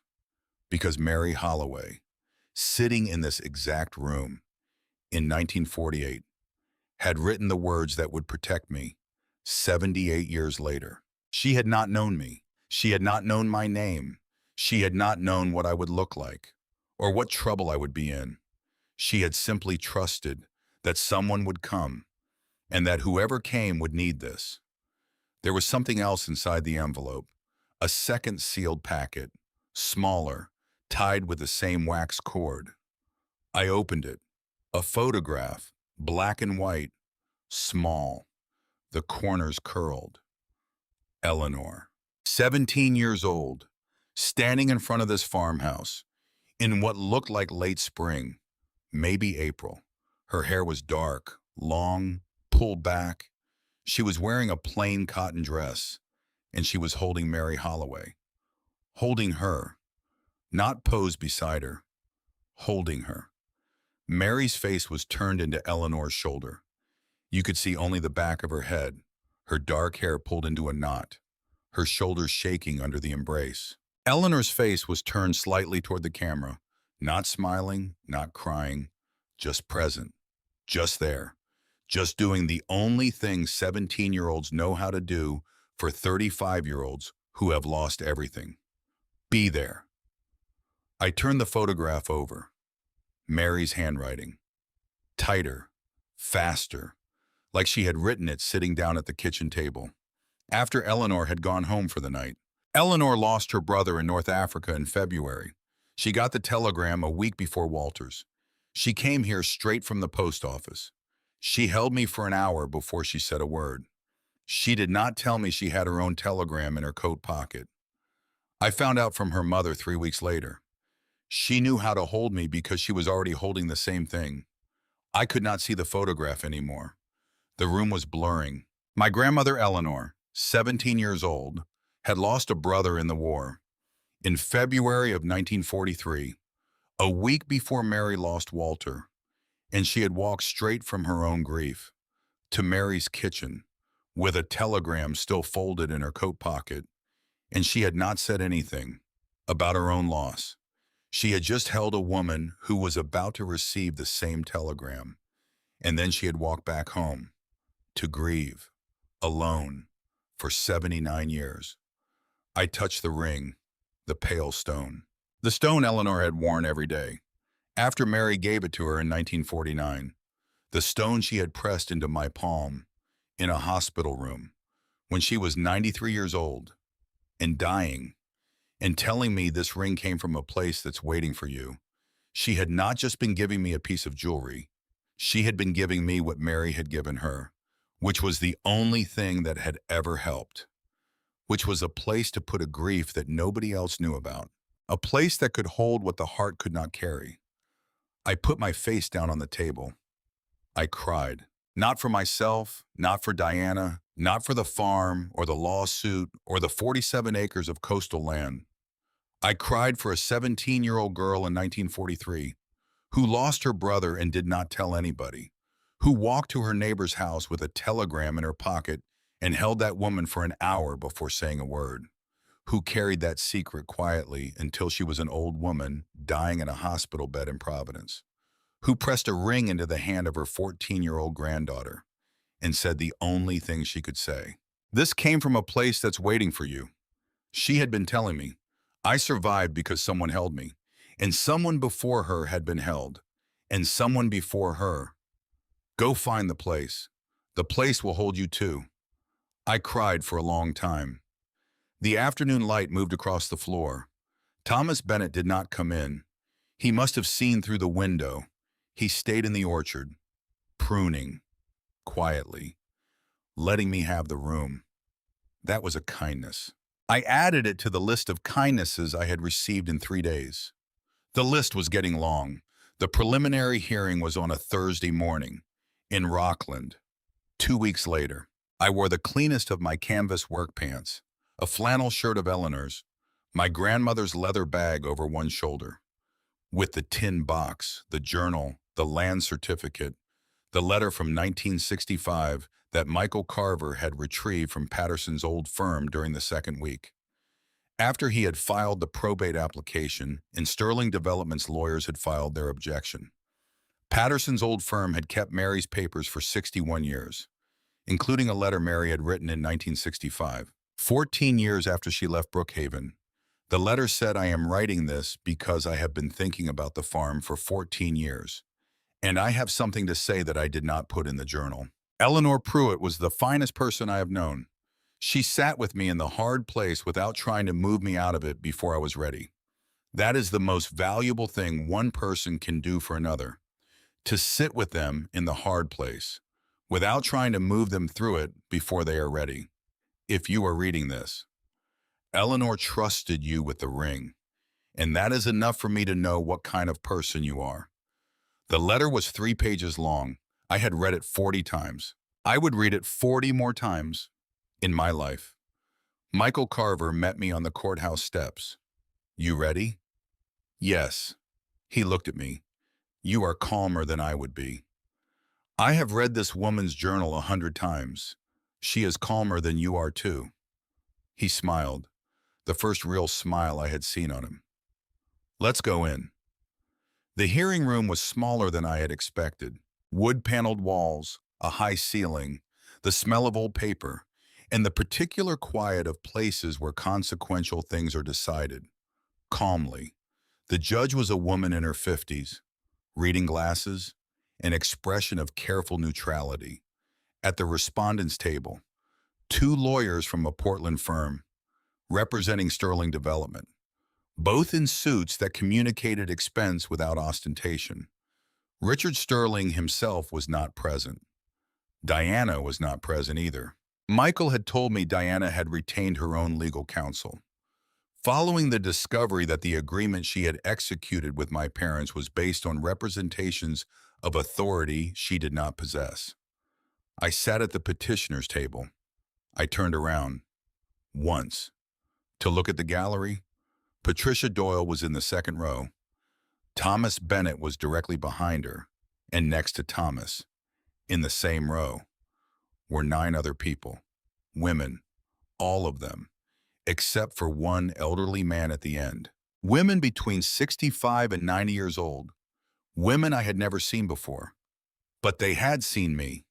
I could tell. They were looking at me with the patient, steady attention of people who had been waiting a long time. Patricia caught my eye. She nodded once. I turned back around. The Sterling lawyers presented their objection. It was well constructed and delivered with the confidence of people who had won similar arguments before. They challenged the certification of the will's condition, arguing that no independent witness could verify that I had lit a fire in the Holloway Farm hearthstone within the time frame required by the terms of the will. They challenged the chain of title from the 1945 Sterling transfer, arguing that Edward Sterling's mental capacity at the time of the amendment was not documented. They challenged the relevance of the 1965 codicil, arguing that a document produced by a defunct law practice 60 years after the fact could not be authenticated. Each argument was made precisely and without drama. Michael responded. The county transfer filing timestamp established my legal ownership as of the afternoon of July 8th. The fire was lit that evening, as documented by the ash in the firebox, consistent with a fire lit within 72 hours prior to Thomas Bennett's arrival on the morning of July 9th. Thomas Bennett was prepared to testify. The 1945 Sterling transfer had been reviewed and confirmed as legally valid by 2 independent title examiners. The mental capacity argument had been raised by the Sterling family in 1947, reviewed by a Knox County Circuit Court at that time, and dismissed. That dismissal was a matter of public record and was res judicata. The 1965 codicil had been authenticated by the originating law firm and by a document examiner whose qualifications were included in the filing. The judge asked questions. Clear, specific questions. The questions of someone who had read the filings carefully and wanted particular points clarified. She asked about the condition of the hearthstone cavity. She asked about the chain of communication between Patricia Doyle and Diana on the day of my filing. She asked about the current assessed value of the parcel and the basis for the Sterling development offer. When she had finished asking questions, she looked at both tables for a moment, and then she said, "The objection is denied." She said it without elaboration, in the flat, decisive tone of someone stating a fact. "The probate application will proceed. The will's conditions have been met as documented. A final order of transfer will be issued within 30 days. She thanked both parties. She left the room. The Sterling lawyers gathered their files without speaking. They left without looking at me. Michael Carver let out a breath I had not noticed him holding. "That's not the end of it," he said quietly. "They may appeal. These things can move slowly." "I know. But the outcome is not in serious doubt. The documentation is too clean." I nodded. I turned around to look at the gallery. Patricia Doyle was still in her seat, smiling slightly, the smile of a woman who has been waiting 41 years to see something done right.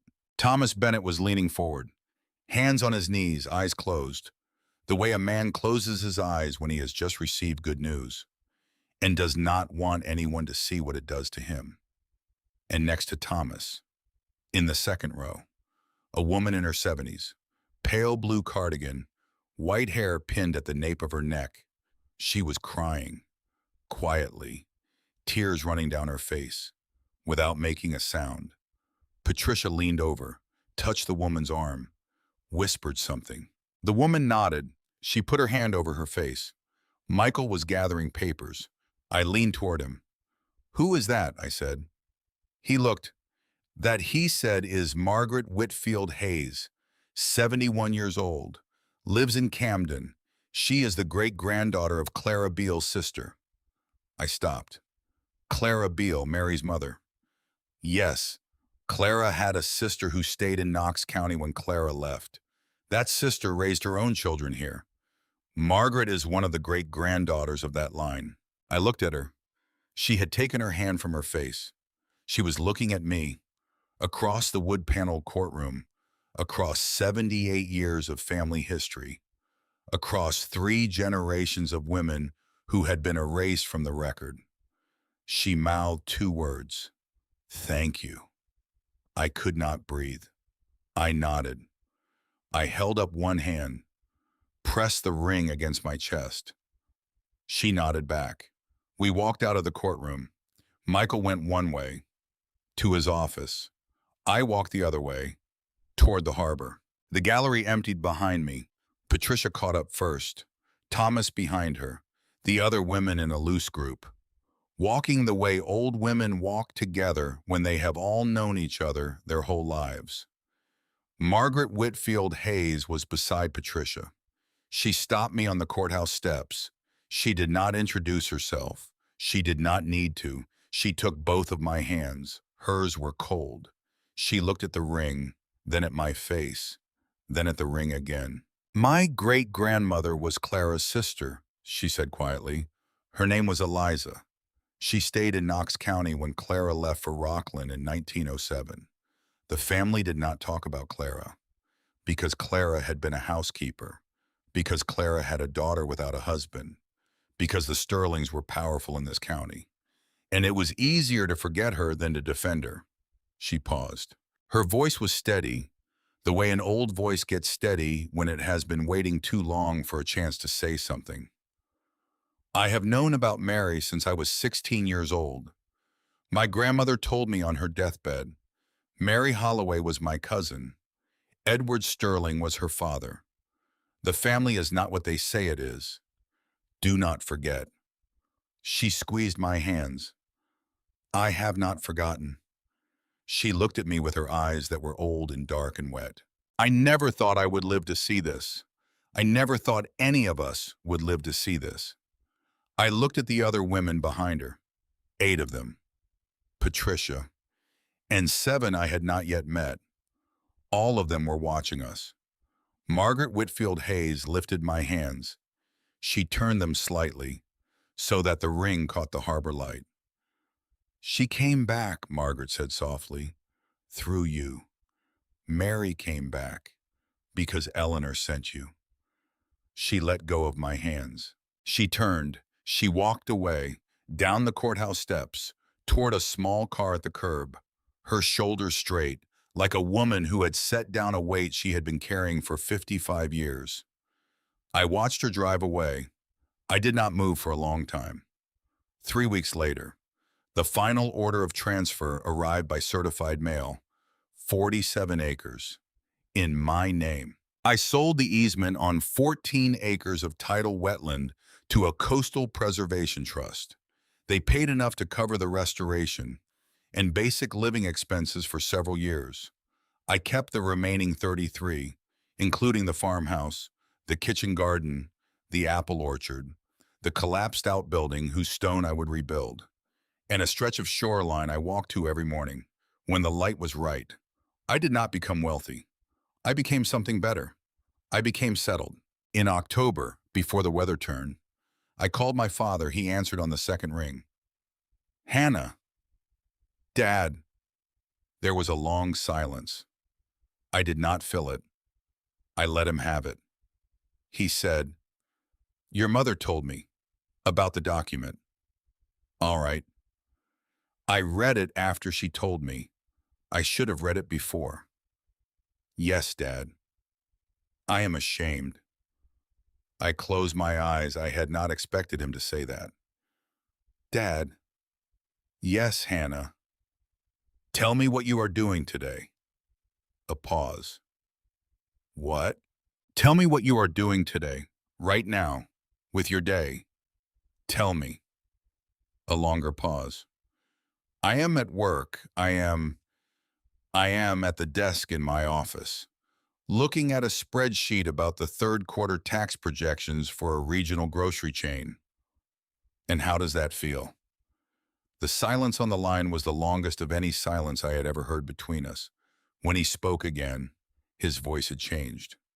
"Hannah." "Yes, Dad. I used to be a contractor." "I know. I used to make things with my hands." "I know. I gave it up because Diana said it was holding our family back, that a man with a contractor's calluses could not get his daughter into a private school." He stopped. He took a breath. I waited. "I am 48 years old, and I have been miserable for 15 years, and I just realized it out loud for the first time." I sat down on the front step of the farmhouse. The October sky was high and blue. The spruce was very still. The bay was visible through the thinning trees. "Dad." "Yes. Come up here in the spring." A pause. "You want me to come up there?" "Yes." "To Maine?" "Yes." "To the farm?" "Yes. I am rebuilding the outbuilding. I could use a contractor." A pause, a long one. Then my father, Robert Brennan, 48 years old, who had not picked up a hammer in 15 years, said one word. "Okay." I could hear him crying. I did not say anything. I just held the phone. I let him have it. The way Eleanor had held Mary in 1943. The way I had wanted my father to hold me for 18 years. Across the silence. Across the line. Through whatever airwaves carry the voices of fathers who are finally allowing themselves to grieve their own lives. I held him. November came. The first heavy snow fell on a Tuesday in the third week. I built the first real winter fire in the Holloway farm hearth. Hardwood splits, laid to burn for hours. The iron crane hook loaded with the cast iron pot I had restored. A pot of beans and salt pork that had been on low heat all afternoon. Thomas Bennett came for supper. Patricia came too. She brought bread and a pie, and a younger woman from the village named Ruth, who was in her 60s and who it turned out had been waiting almost as long as Patricia had been waiting, because Ruth's grandmother had been Eleanor's best friend in girlhood. Of course she had. Of course. We ate at the long farm table. The fire filled the room with a deep, even warmth, the kind of warmth that comes from the walls themselves. Once the stone has absorbed enough heat to radiate it back. We did not talk much. We did not need to. After they left, I sat alone. I added 2 more pieces of timber to the fire. I watched the flames recover. The hearthstone was directly in front of me. I knew now what was under it. I knew what had been hidden there for 70 years, and I knew what had moved through it. From Walter Holloway's grandfather in 1887, to Mary Holloway in 1948, to me, a long line of trust, going both directions in time. I looked at the mantle, Mary's locket, Mary's journal, Mary's tin box, and next to them, the framed photograph of Eleanor at 17, holding Mary in 1943. I had it copied and framed by a shop in Rockland. The original was inside the journal. I looked at the ring on my right hand. I looked at the ring with the blue stone on my left hand, the one Mary had left in the tin box, the one I had started wearing the morning of the hearing. 2 rings, 2 women, one who had lived here, one who had carried a piece of this place with her for 73 years. I opened my notebook.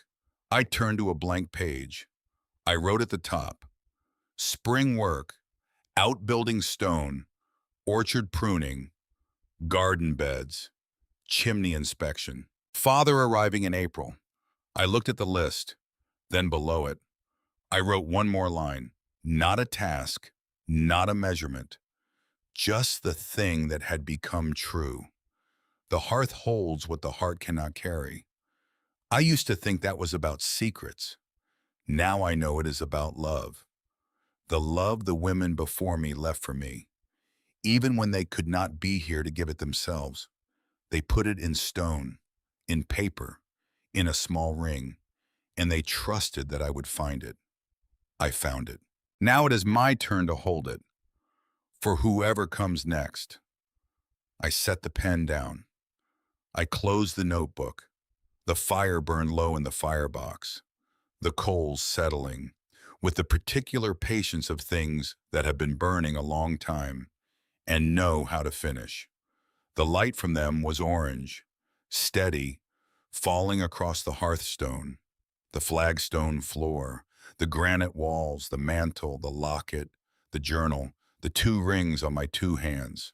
Outside, the stars over Penobscot Bay were the same stars that had been there in 1887, when Walter Holloway's grandfather laid the hearthstone into its place and fitted the surrounding flagstone around it, and stood back, and understood that he had made something that would outlast him by a long margin, which is the best thing a person can make, and the truest reason to make it. The walls held, the fire burned, the stone endured. I was 18 years old. I had 33 acres of Maine coastal land. I had a house built in 1887. I had a teacher, a neighbor, a friend.